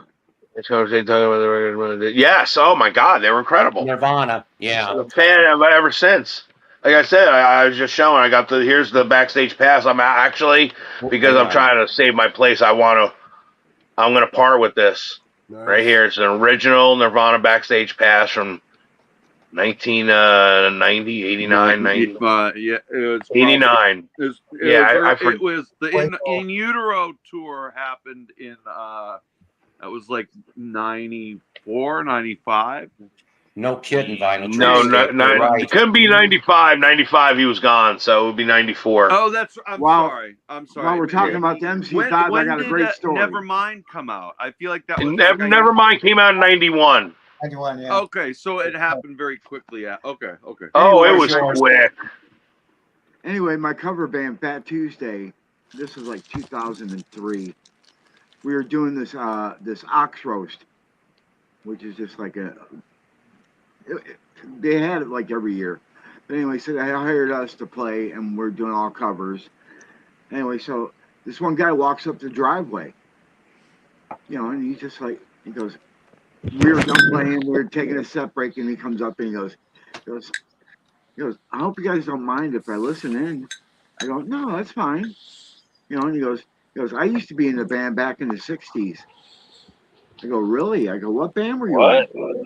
He said, MC5. Wow. What? It was Dennis Machine Gun, and I'm like, Oh, wow. Oh shit. So we got him up there to play a few songs with us. Even Nice. though we didn't know That's any incredible. MC5 stuff. Oh, Jeez, that's way cool. Nick That was- disappeared. That was fantastic. Oh my Damn. God. Very cool. He was the last one standing, wasn't he, Dennis? Yep. And then he Yeah. passed, and then they get into the Hall of Fame. Yeah. What a chunk. Vinyl Piper, you can find it on my eBay. 16 millimeter Kingdom. So I had to 16 ask him millimeter a Kingdom. question. I asked him, I go, what was it like playing at the 68, Democratic Convention? He goes, we had to run really fast. Yeah. Oh, funny. boy. That's awesome. Oh, man. Or Chad Smith from Toby Red. Yeah, that's the band he was in before the Red Hot Chili Peppers. I did a video. Years ago. I did a video for YouTube. I don't have any videos up anymore, but the band shell at West Park here in Atlanta, they played. It's still up. The shell is. So I did a video where I went up on stage and just walked through it, and there was some bum sleeping over in the corner. I didn't notice when I walked up there. I'm like, oh shit, probably gonna kill me when he wakes up, But You should have kept that video up. You should have kept that video up. but it's kind of cool because the band shell was like, it's still there, and then it's a hill, where everybody was. And then there's pictures on MC5 bootleg records and stuff where they're playing there. Iggy Seeger played there. I mean, Yeah. Rational, Damn. you name it. Ooh, the Rationals. Yeah. Awesome. Oh, there's one you got me on. I never heard of the Rationals. Me neither, actually. Homework for Paul. Hang on a minute. Paul's always got homework. You never heard their version of Respect? Yeah. I don't honestly think so, but I could be wrong. My memory is so short term. I might have heard it years ago and forgot about it and all that other shit. But I'm going to write that down too. Respect. Oh yeah, fantastic. A lot of good stuff came out of Michigan. A lot. They do it like oh my gosh. They do it, but they put like a Beatles harmony to it. And they throw some harmonica on there too. So Oh, nice. it's fantastic. All right, here's some. I got some stuff here. Ooh, okay. Oh, here we go. Hold on a second. Let's see. Look What You're Doing to Me, Baby, on A2 record. Ration. You can't really see this. This is very cool. I found this years ago, but this is Respect and Feeling Lost, where the band actually signed the sleeve on it. Oh, nice. shit. That's nice. Wow, that's nice. And then here's a yellow label of Feeling Lost and Little Girls Cry. This one was 1965. So were they a punk or rock group band? They're garage soul, you know. Oh, nice. Probably, yeah. And then here's some later stuff. Oh, cool. Pictures. Rationalism. Awesome.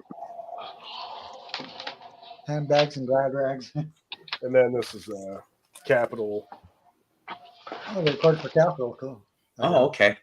And then this one's on Is that the slow version, their version of I Need You, or is it the King's version? Because they did that too. Danby's. Oh, man. This was what was the deal with this thing?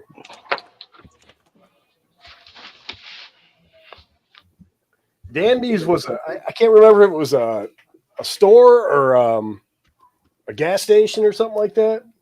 And then Cameo. Cameo Parkway. That's the one I've got. And then here's a later I Need You and Respect. That's a cool picture sleeve. Out in the Streets. This one's 1968. Cool. And then Look What You're Doing to Me, Baby. And this is like a promo. Awesome. Yeah. Cool stuff. I don't think I've ever seen a 45 with a sticker on, promo sticker on before. Oh, yeah. It's a cheap way of doing it. It definitely is. Like, I think the last one, and I picked it up in a pile, it was, I don't know, I just got it because the whole stack was cheap. Dave Brubeck, like mid-60s Dave Brubeck, and it was a red label, and it just went, promo only. I'm like, all right, Columbia, cheap ass. Going to put the white on. Early garage, you didn't have to be a musician. Just learn 3 chords and play them over and over again. Equals lowest count. Maybe so, but boy, was it fun. Jazz Burns. I really wish that I could have had the ability to play. I wish. Wait a minute. What? Wait a minute. Look at that. Ooh, listen, brother. Get the 1987 wrestling calendar. I'll tell you a story. That next year. What kind of stuff you got? No, it was that year, 87. My roommate and a bunch of his buddies. I was stationed in Utah, and they were all going to WrestleMania at I went to the first one. The Salt Palace in Utah. I was stationed in Utah. Big chunk. And he's like, somebody couldn't make it. And he says, hey, you want to go? I'm like, nah, I don't want to pay for that. You know, and he goes, no, you can have the ticket. I'm like, all right. JYD. And I wasn't really into the wrestling, but man, that was a fun time. That was fun watching that stuff. Jake the Snake. Jake the Snake Roberts. With Damien. Yep, my weightlifting teacher was Ricky George Drake. Animal Steel. See, that's so cool. That's cool, Jeff. Yeah. Yes, Greg the Hammer Valentine. Man, you got them all down. He's such a fucking nerd. That's the problem. That is wait a minute, you said 87. That would be he used to wear all leather. Dino Bravo. No. Nope. Fuck me. Hang on a minute. He used to tag team with Jesse Ventura. That sounds like a bad porn. And it was called the East-West Connection in 1982, and he wore all leather. Yes. My head, the coffee is not. By this time, he was adorable Adrian Adonis. That's it. Okay, yeah. What a way he went. And there was that's his tag team partner. Yeah. Governor of Minnesota. Yeah. See, even Dan, yeah. See, I'm yeah. Brutus. Perhaps some of those people are actually. A few of those.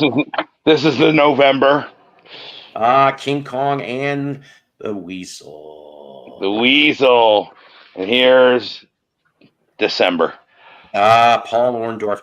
Guys, have you ever heard about Gary and the Hornets? They were from Franklin, Ohio. Look at all the stuff I'm going through, man. I mean, just like piles of stuff I'm going through. Just sticking out. Here's a 1940 World's Fair program. Oh, there you go. The 1992 calendar. Yipes! What the hell? Yeah. Here's a Beatles calendar. Here's a United Artists MGM 90th anniversary calendar. Muscle Cars. America Remembered. That's a summer guide. Then I got a bunch of what are they right here? Penthouse. Yeah. I got a bunch of three. It's the Stooges before Iggy joined them. 1998. This is 2005 calendar. 2004. 2006. I got Rolling Stones. This right here is Still looking for that album, Dan. This is a Marine Corps program from 1938. Wow. Wow. That was just before the war, man. Look at that. I mean, you have to be there to get this. This is history right here.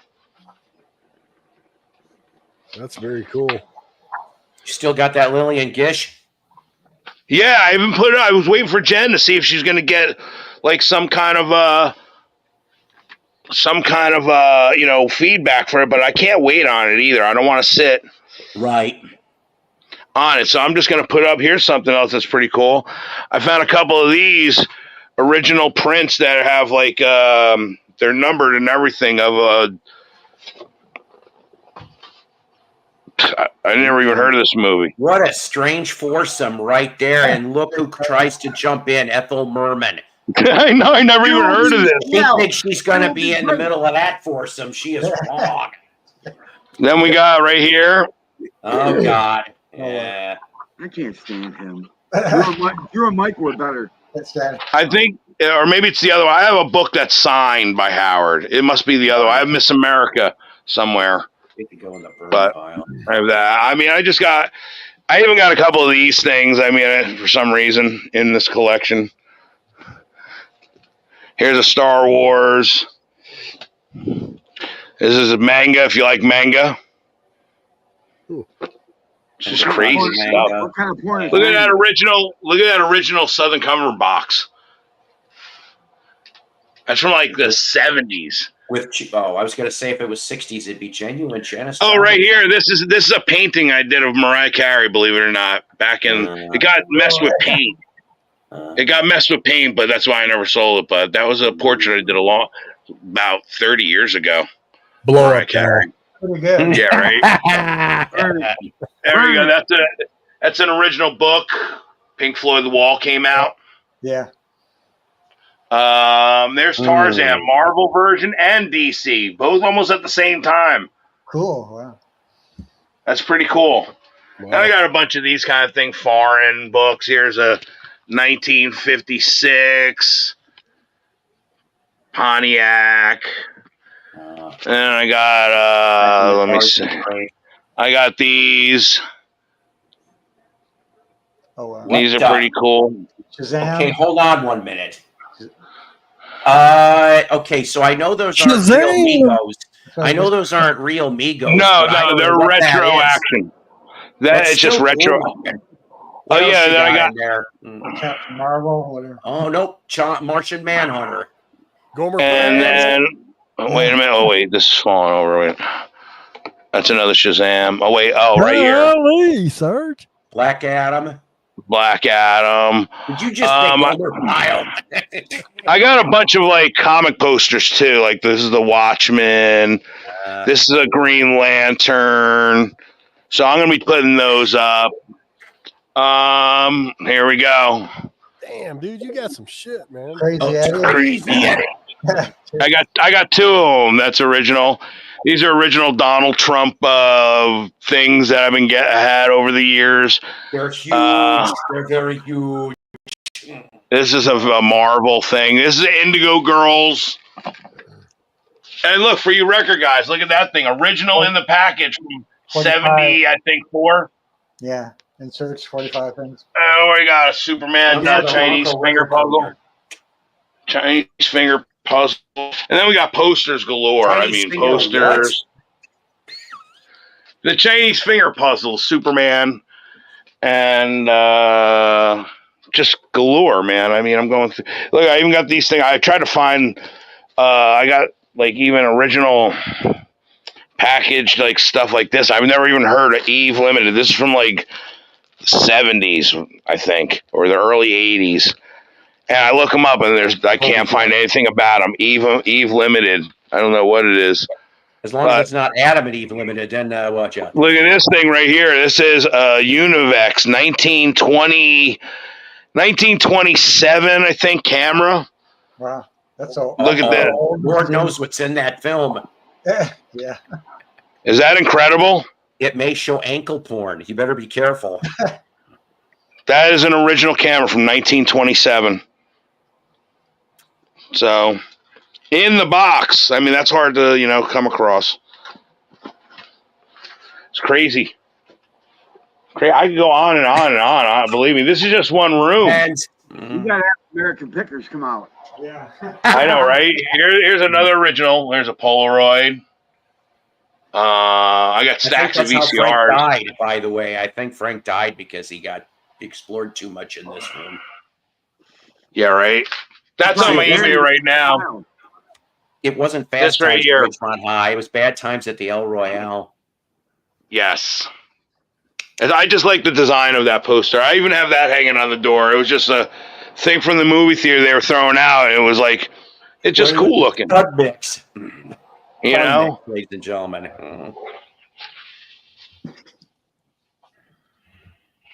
I got these on eBay too. Oh, that's I got yep. So I got it's double-sided too. It's double-sided. Here's some original autographs. That's a Tony Bennett. That's a Gary Lewis. That's a Chubby Checker. And that's the Dubs. they were R&B group. Yeah. Yep. That's a painting I did of a pug dog. Wizard of Oz. Got a rack of books of these kind of things. Here's some I'm gonna come over here. It's my little camera display. That's my own little action figure. You should do it That's awesome. mellow at Christmas time. Yeah, right. I have a thing for Saturday Night Fever in Greece. Beatles and all that. Or Grease on a Saturday night. One of my favorite Billboard magazines right there. It's the John Lennon issue. It's incredible. It has a whole thing about John Lennon. Well, it beats the #2 awards. That's all shit. Yeah, no doubt. Adorable. What a piece of. Wah, wah. Oh, Jesus, no. No, I don't think so. We'll take a hard pass on that. Oh, yes, yes, it is. You just wait. Good night, Kimba. We need VC Justice. Could you imagine VC Justice League action figures? Oh, my God. Of all of us, action figures. Hey, wait a minute. Whoa. Hold on a minute. Are those all Mego dolls? Oh, yeah. These are Migos. Dude. Wait a minute. I'm being See, very I even have a serious. couple more. See, there's the dark side one. Okay, but hold on a minute. The ones that you just showed are those Yes. real 1970s Migos. It'd be 19, yeah, okay, Fonz. 1970, I'd even want that too, probably. And look what Fonz is doing. Look what he's doing, double Dutch. So, I'm not kidding. I am not kidding. I would love to buy the whole lot. Wait a minute. That. All of that. Look at because this. Look at this box. Oh, come on. Well, I don't want the naked ones. I just want the. Yeah, but I'm just saying. Make your own superhero sex adventure kit from Amigo. Here's an Aquaman. Here's another Superman. Here's another Superman. Supergirl and Spider-Man at the same No, time. what I was for a while there, I was in the process of restoring these, and I made my own boxes and everything. And then you smoked something and forgot all about And it. no, honestly, truth comes out. yeah, I mean that's true. I would go, that's what made me get into it. But I mean, that's what I was doing. I was like restoring them and then making retro boxes, and then sometimes custom boxes, and you could sell them as high as $500. Believe it or not. The jumping the shark kit not included. Yeah, right. $500 for some of them. Believe it or not. Yeah, but I'm very serious. I would like to. If you ever put it into construct a lot, even if it's payments, I would definitely think of you. Because that's the thing. That's my childhood. The orgy box was an official Beagle box. That's right. It was the Love Cave. That was right off of the Fortress of Solitude. Oh yeah, Oswald Rabbit, the first Disney property before Mickey. Oh. Yep. I was hating Oswald's guts. Remember that movie Fatal Attraction? I wish it was him in that pod. Oh no. Hey, hang on a minute.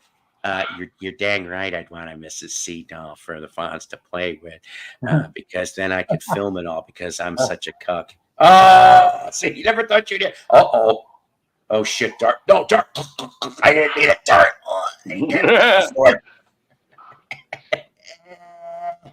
We're just going around the room. I know.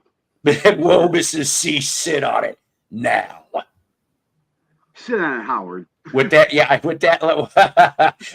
laugh, that would mean Pee Wee Herman, but not the porn theater play set. Yeah, I know. Hey, he got busted for doing what all guys did in porno theaters. Yeah, you know who has the most evidence on Pee Wee in the Playhouse? His clothes? Cherry. Because God knows how much samples are on Cherry.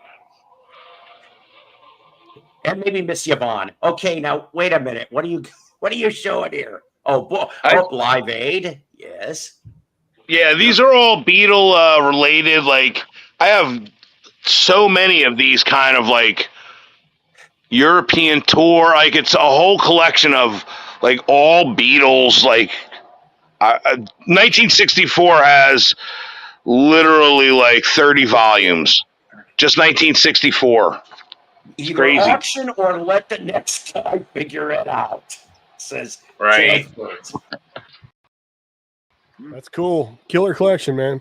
Not to be confused. I appreciate it. Burns. People keep asking me to do a room tour so many times, and I do the room tours more on here. I should do an official one and try to break them. It would take hours, though. Wednesday is the washroom tour, ladies and gentlemen. The bathroom. Yeah, tour. right. It's got things in the bathroom. I got so much of this and so much. The whole collection I get is just like it's like my own convention. When as soon as I step out of my bed, it's like I'm walking into my own convention. You know what I mean? I'm discovering shit every day myself. Because the guy that I live with was such a hoarder. I'm finding these things, so it's like I don't have to go to the thrift store. I'm finding it right in the attic.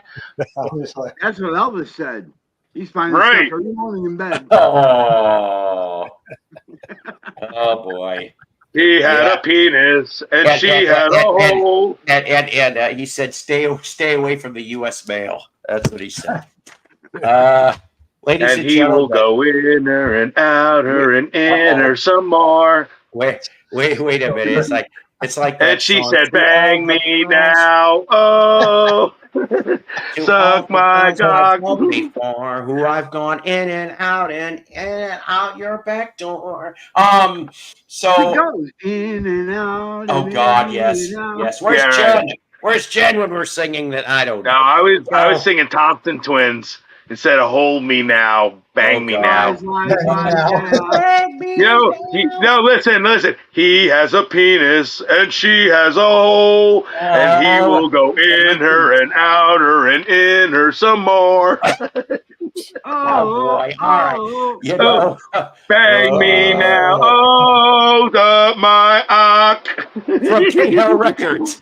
You know, I learned a few terms I did not want to learn this past week.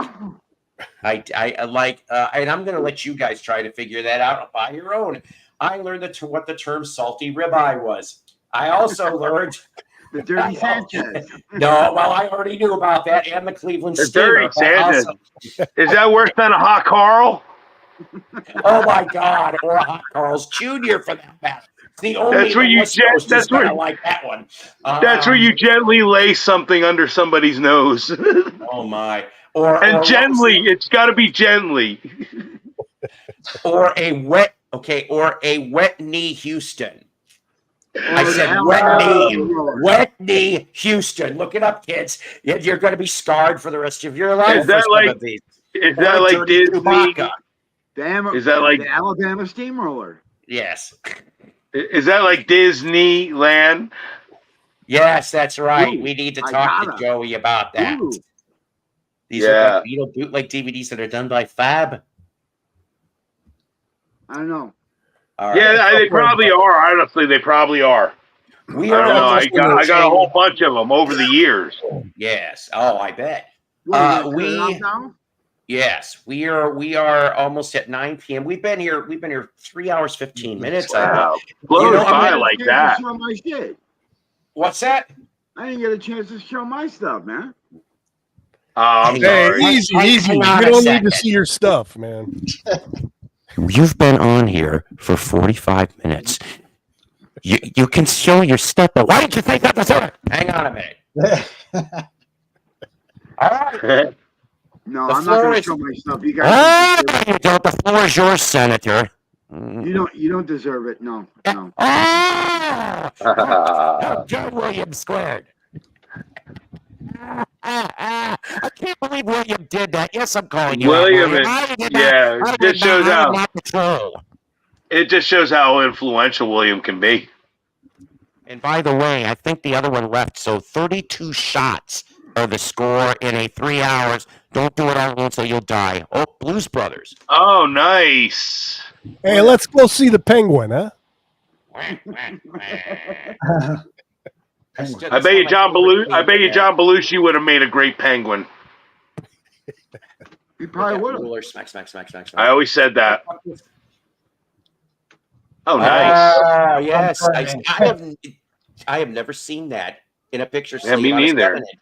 I've seen a 12 inch, not a 7. No, me either. Oh, look at you. Look at that. I like that.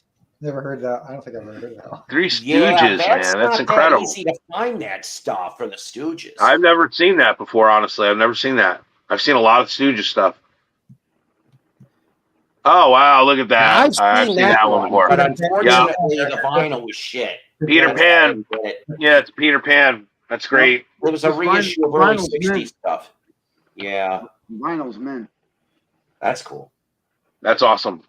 That goes right there with my Laurel Hardy. Last time I was at the record store, me and my son, my brother Rich was like a huge Rick Derringer fan. And so I came across Still alive and well. I came across all kinds of his stuff. I love Still Alive and Well. Oh, wow. Does he look like a chick or what? No kidding. Yeah, he does. He looks like Valerie Bertinelli's sister. Yeah. I think it looks like honestly, I thought it was Rita Coolidge. Or Rita Coolidge. Either one would have been an acceptable answer. Rick Derringer. Yeah, there you go. That's probably the only one I ever had from Rick's, stuff. Honestly, his jam with Edgar Winter, Still Alive and Well, is one of the most incredible solos, jams you'll ever hear. Who's that? I don't recognize that. Derringer. Oh, that's another Derringer. Wow. Okay. I've never come across any of the Derringer stuff. They did me neither. 2 albums, 3 albums. And Yep. yeah, he's on the pile driver record that WWF put out in 1985. Danger Live. Cool. What stores do you go out there, Sterling? Horizon. Horizon. That's in Greenville, South Carolina. Oh, okay. I love this one. Is that where you live now? Yeah, I live in South Carolina now. Okay. Oh, I East thought you Coast. lived in Michigan. I feel stupid. He said he's from. Well, I'm originally from there. I spent 33 years there. Oh, well. Oh, well, there you go. You know, so Bad helper. Hey. It's Fat Albert, and I'm gonna sing a song for you. Hey Jeff, did you ever see that Lost Media I shared with you? That special? no, but don't feel bad. I'll check it out. Yeah, I put it in the messenger for you. Oh, geez. That's Hey, that's an early pick of Keenan Thompson. Yeah, it really does. I actually sings the Fat Albert stuff. Wow. Hey. Actually, he looks more like Bookman from Good Times. I'll tell you, did you ever see the Okay. pilot to Fat Albert? How different the animation to the pilot to Fat Albert? Yeah, It's that's on what we're YouTube. talking about. Yeah, I shared that with It's Jeff. so, honestly, they should have left it that way. The pilot was way better animation, but they had to streamline it for Saturday morning cartoons. The original is like adult almost. It's like wildly different. This is what I listened to when I got home from work this morning. Well, Yes. Oh, Montrose, yeah. there you go. Oh, my God. I don't need no doctor. Get on your bad motor scooter and ride. What a great album. Oh, my God. Fantastic. wish I had. And Sammy is just on I fire, don't think I man. ever showed this, but when we got a chance to meet Dee Dee Ramone. Oh, nice. Yep. Yeah. Killer. I wanna be that they did. He thought me and my brother were the pot guys delivering his pot. Nice. He's like, "Did you A bring?" friend the of pot?" mine was Yeah. a friend of mine was the pot delivery guy for Sebastian Bach, and I got to meet Sebastian Bach because of it. Yeah. He was this pot guy. And he goes, "Wait, Sebastian's going to come over." It was 1990, and literally another friend of mine actually drove him over, which I didn't even know knew Sebastian. And he came in the back, and I got a picture with him. I got to find it. I met Sebastian Bach at a club called New York, New York, when he was the lead singer of a band called Madam X. Oh, Madam X, yeah, that's right. You're high in high school. Right. I remember Madam X also had that singer who had the black hair and the white hair like Cruella DeVille. Petrucci, right? Yes, yeah. Petrucci, I think, or whatever. Sebastian was only with them for like a year. Yeah. Right. By the way, just to throw for trivia point, literally we are up in the drinking game to Commander Coxsmith's 33rd Chance on Love, and he quote wrote one more for good measure. So Hey, you know, 33 shots for you today's brought up drinking game. Randy, you brought up plasmatics before. I mean, I love Wendell Williams. I saw them Does on Kiss. Does anybody remember? I mean, I love that video where she jumps off the bus into the wall of TVs. One of the most incredible videos that stuck with me ever since 1982. Honestly. But do you remember this guitar player lady called the Great Cat?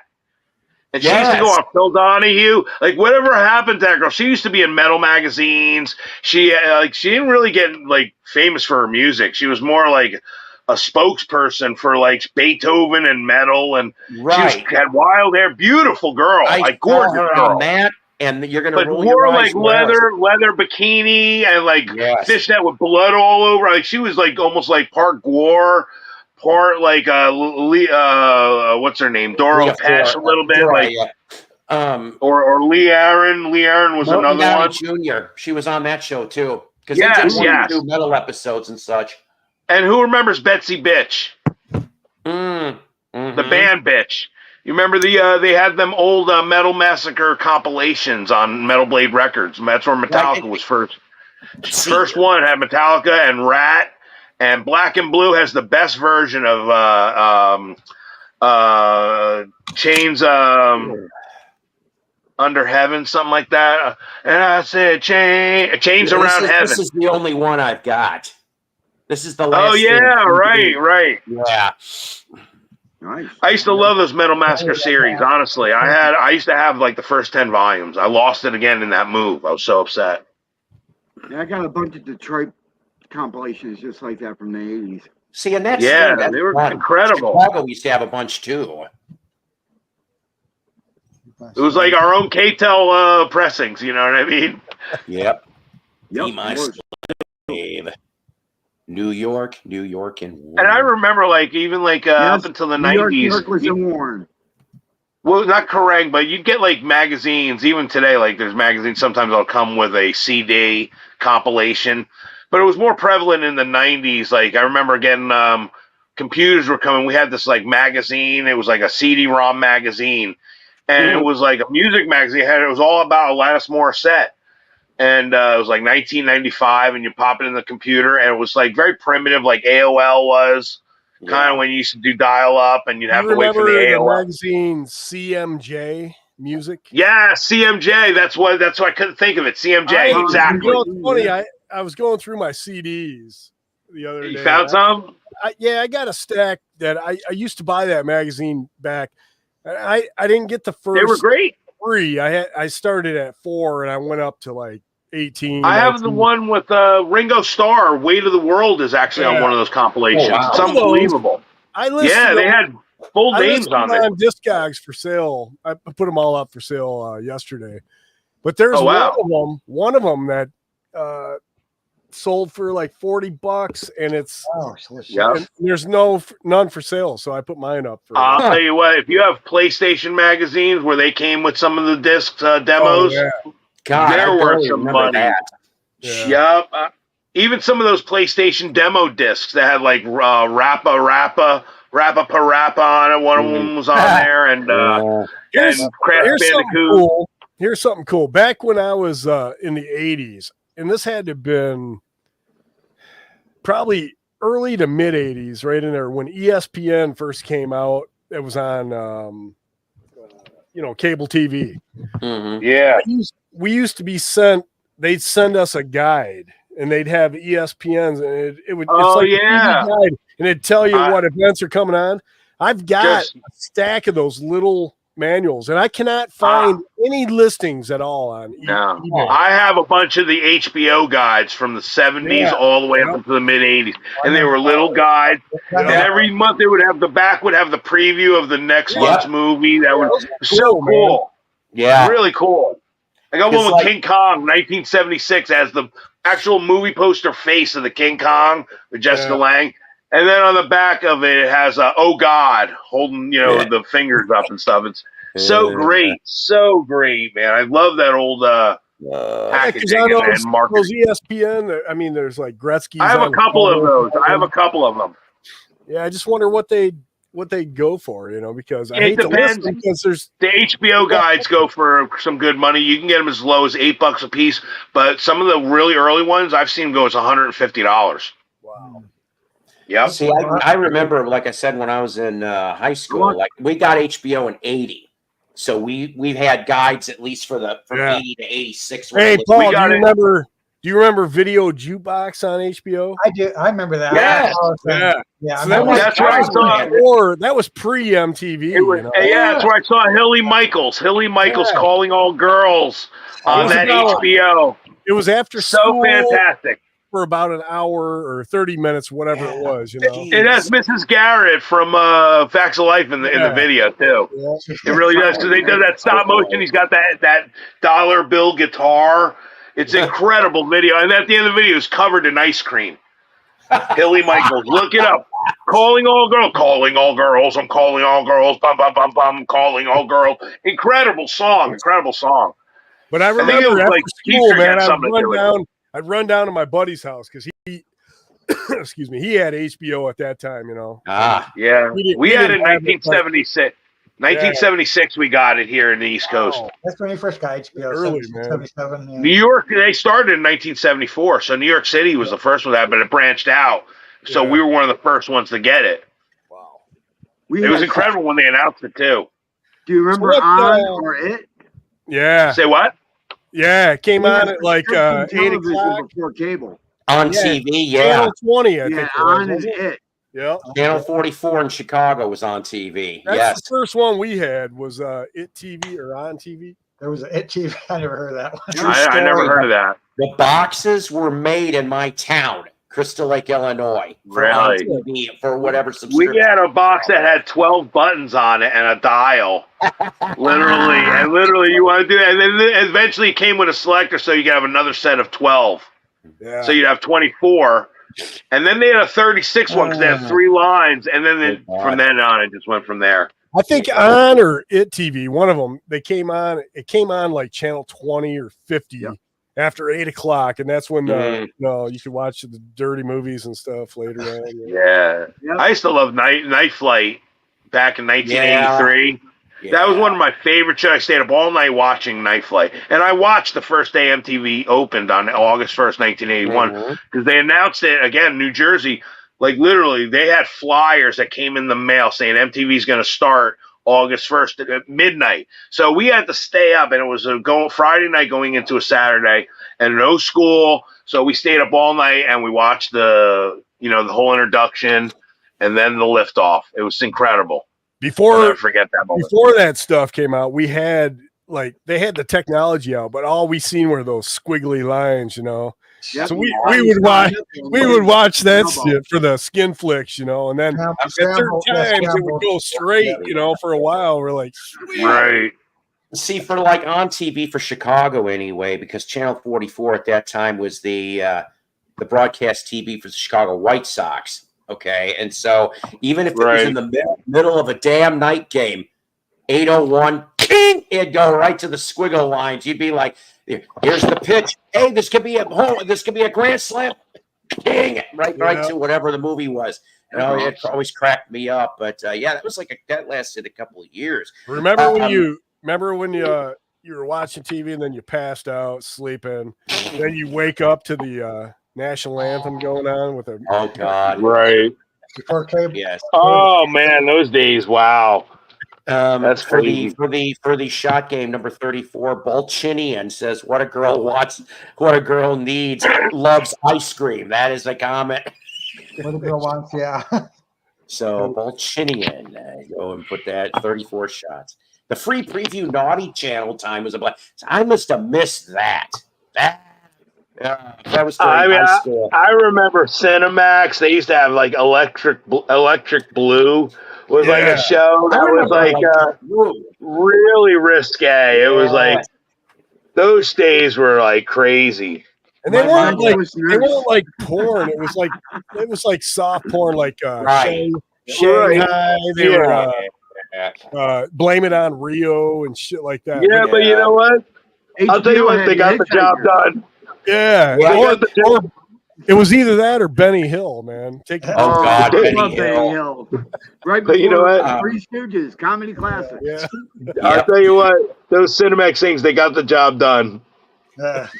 I'm surprised if I'm glad I didn't see too much of that back in the early 80s because my mom would have been bitching, "Where's the Jergens and the Kleenex?" I don't know. I'll tell you what, one time my mom walked in, right? I had my own TV when I was like, no, listen to this. 13 years old, I had my own TV finally, and she let me have HBO, and I was supposed to be asleep for school, but I snuck up because the movie Scanners was on. She walked in just as the guy's head was exploding. Literally, she freaked out on me. What are you watching? What are you watching? I thought you were going to say you jerked off the Scanners, man. No. That takes some fucking talent. But just think, it's all she sees is the head exploding.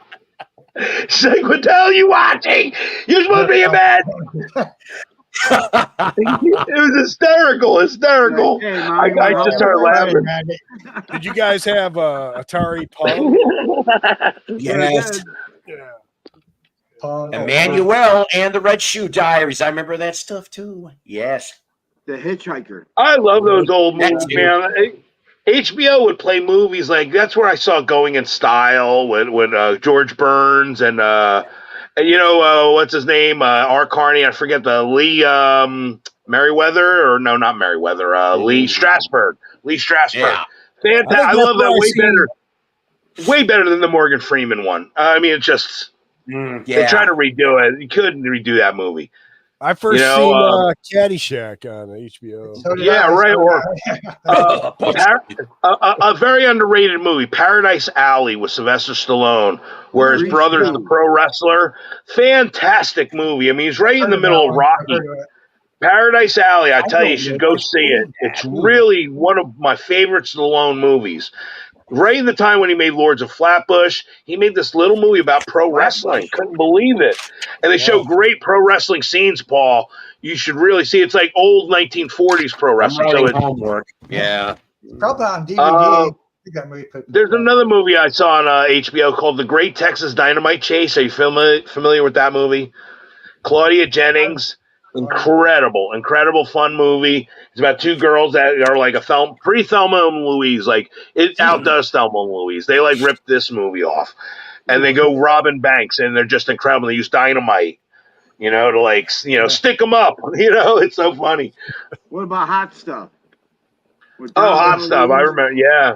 The one with remember Jerry Reed and Suzanne Plachette. Or what about that movie Brooke Shields and Tilt? Do you remember Tilt? Tilt is the pinball. She's playing pinball. It's a pinball movie in the 70s. Like, it's so great. You got to see that one. Oh yeah, Midnight Madness. I remember that.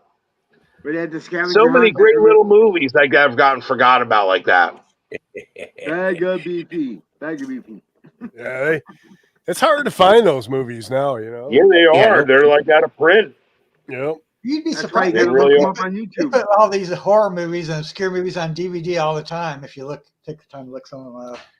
There's a website. I can't remember the name of it. I got one of the. I bought a DVD at the local music store. Yeah. But it's got the website on the back, and man, they got the coolest shit. They got all the old surf. 60s surf shit and a hot rod and motorcycle movies and all that. Oh my! Randy, I'll tell you what. If I showed you my other dwelling, it's all nothing but auto magazines. I mean, from the 50s, all manuals from original cars and stuff. Like, you blow your mind. And I got videos galore of because the guy I lived with, he passed away, but his business was a tape traders. But all in auto related DVD footage, like the introduction of the Corvette, every make and model, everything, you could think of, every year of Chevrolet, every year of Pontiac, every year of Plymouth, the Packard. That stuff goes big money, man. That automotive stuff. I'm trying to process. I'm really trying to process it. I even have old parts too. I have hubcaps of different Cadillacs and things and stuff. I want to get them up too. 16 millimeter Kingdom. I just keep saying it. Every day things are going up, so you never know what you're going to see go up. Exactly. I'll type it in the chat. Yes, please do. Also, ladies and gentlemen, before I do forget, shot number 45, 45 RPM necrophile. I don't know what Guten Abend is. Something tells me it's perverted. I am not entirely sure. That means that's what he always said in the morning. When he was on Rachel, it was good morning. Thank you, Paul. Morgan is Chilton manuals or afternoon. Yeah, I have some Chilton manuals too. Yes, I do. And Dan, I got to watch Cotton Candy. It's on my homework. Anyways, Cotton Candy. We are. It's wow. You know what? I got to tell you something. I love you guys up there so much that it's hard to put the brakes on some of these things. It really is. Good stuff on a Saturday night. We'll pick up on it again. Well, yeah. Now let's face it. We had up to 37 people in here. You guys are all fun. We have almost 30 right now, and that you guys care to spend the time with us in our crazy, wacky, insane, psycho world here. I am always grateful. I want to say, we're gonna do another one on. Now I'm off Tuesday, Wednesday. We could pull a Tuesday nighter, possibly. We'll see. I don't know. Could be cool. I'm off. Like I said, I'm off Tuesday, Wednesday. We might do 2 shows coming more this week. I got more stuff to show and some stories to talk about. And if, like I said, guys, I appreciate everybody out here liking and subbing. And if you guys feel like it, like I said, we got the three dot button for the donate. It all goes to Jukebox from Hell episodes. And I'm already looking into a piece of equipment right now, probably between now and maybe Thanksgiving. We also, now, folks. it is a damn it, Randy, you had to give the secret. And it used to be an Elvira doll till I found out the news. Anyway, so the thing is, shit. Now I got the Elvira Fan Society's gonna get me for this. Yeah, I know. It's no, just Cassandra herself. The show is going to go down quicker than a new Linkin Park concert. Anyways, yeah, right. Oh boy, we'll save that for Tuesday or Wednesday. Dan says always a blast. Too kind. God bless you, Dan. God bless you, Dan. But you know what? I got to tell you guys, I get private messages, okay, from everybody saying we love what you and your crew do. And everybody up here and in the audience, you guys are my crew. I'm not bullshitting. Yeah, I try to be a straight shooter. That's before I joined here. Yeah, stop it. But you know, maybe that's why I've got 5 and more kids is because I was a straight shooter. And thanks to William for coming up too, making an appearance. Yes, and Nick at Night. We observed that. Was there anybody else I'm forgetting on this? I don't think so. I think we got everybody. Sorry, Beetle Babe wasn't here. I would have been nice for her to be here. We missed you. Hopefully, or David, okay. David too. Like that's part of the crew. They're our crew too. You know, they're doing their own private chat right now. Yeah, they probably are. Maybe. So I mean, David would have liked my showing the visage. You know. You save it for him next time. He'll be back. He's got to be. I will. Say, oh boy, and here we go with the giddy up, a boom, boom, a bow. Thanks, guys. Great show, Paul. Thank you. It's you guys are the ones. I'm just the idiot moderator. Okay, truthfully, it's these guys that are up here. Boom, you guys out there. Boom. Hopefully, either by Tuesday or Wednesday, Mel. Like I said, I know you're going to be like, what the fuck? I should be around. No. I want to do since you know how to play the guitar so well. Yeah. I'll be happy to help anyway, brother. Like those platters. I'm trying to pick Dave's nose here, man. Oh, there you go. Get in closer. And yes, hopefully maybe we can do that Bloodhound Gang song. And no, it's not. He's got that booger hanging off. You and me, baby. Nothing but man. It's not that one. It's a different one because my son showed it to me today and I laughed my ass off. I'm like, I thought right off the bat, I'm like, I know who I want. That somehow we can practice this. You can pick your friends and you can pick your nose, but you can't pick your friend's nose. Unless they pay you good money. And maybe you're wearing a latex glove. And it's a shame Richard Dolan didn't stop by either. That's another one. Richard might still be sick. Okay. And we're not talking about wish the best for Richard. Like me. Richard's grounded. He's grounded. Richard is grounded from his mom. Well, let's wish him the best. Let's wish him well the best. We'll pray for Richard, and then also, ladies and gentlemen, we will have a future GoFundMe to have a 1 hour hooker to go to Richard's house. Yeah. Hey, I might play some psych records tonight. Ooh, nice. We hope so. I will be up for a little while longer. So if you manage to do that, I'll try to get it. Yeah. But if let's hope Randy play some psych records because we always can have all the spinning of the tunes and increasing our vinyl knowledge. And I may stream tomorrow as well. Like do some jam. I gotta work tomorrow, but I'll be out by 6. So PM Central Standard Time. See, even vinyl Piper's going, do it, Randy. Do it. Yeah, that's great. I'll be back. We all love psych records, man. You can do it all night long. You can do it. I love him. Great show, Paul. Great show again, brother. Thanks for having me. Thank you for having me on. All right, take care. God bless. Rock on. Always powered by coffee each and every time. I'm hoping for Tuesday night. Maybe we'll do a bonus show, guys. So take care and see you then. Awesome.